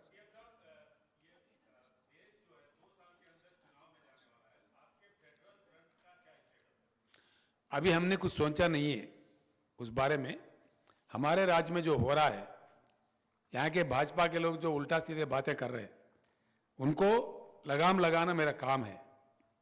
मैं इस राज्य को लाने वाला हूं, पाने वाला हूं, हासिल करने वाला हूं और इस राज्य को अच्छा बनाने वाला हूं, बना दिया हूं। ये मैं नहीं कह रहा हूं, ये किताब मैं खुद नहीं दे रहा हूं, रिजर्व बैंक ऑफ इंडिया दिया है। केंद्र सरकार खुद कईयों मुद्दों पर बात करते हुए पार्लियामेंट के अंदर कहा है, पार्लियामेंट में हर घर को पानी देने वाला, टैप दे के देने वाला कोई राज्य हिंदुस्तान में है, वो सिर्फ तेलंगाना है। हर घर को फायदा पहुंचाने वाला कोई राज्य तेलंगाना हिंदुस्तान में कोई है तो तेलंगाना है। ये बात मैं नहीं कह रहा हूं, केंद्र सरकार ने पार्लियामेंट में कहा है। तो इसलिए आगे के चल के क्या करना है, जरूर हम लड़ते रहेंगे, बिल्कुल हमारे हकों के लिए, हमारे लिए और देश के हकों के लिए।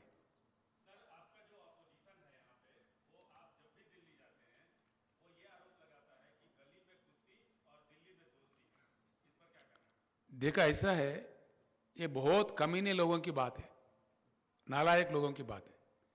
मैं एक मुख्यमंत्री हूं, एक राज्य चलाता हूं। I hold a constitutional position of chief minister post.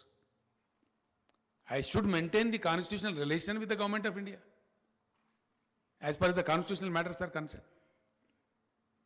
जब कोरोना की बात आई, केंद्र और राज्य सरकार मिलकर काम करते, कहीं अन्य बात आई मिलकर काम करते।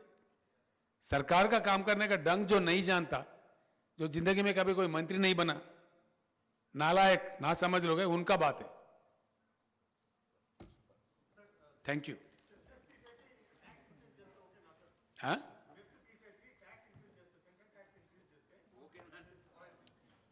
అసలు పెట్రోల్ డీజిల్ ధరలు పెంచడమే తప్పు, అడ్డదారులు దొడ్డిదారులు కేంద్రం పెంచింది, మొత్తం విత్డ్రా చేసుకోమని మేము డిమాండ్ చేస్తాం. That's all.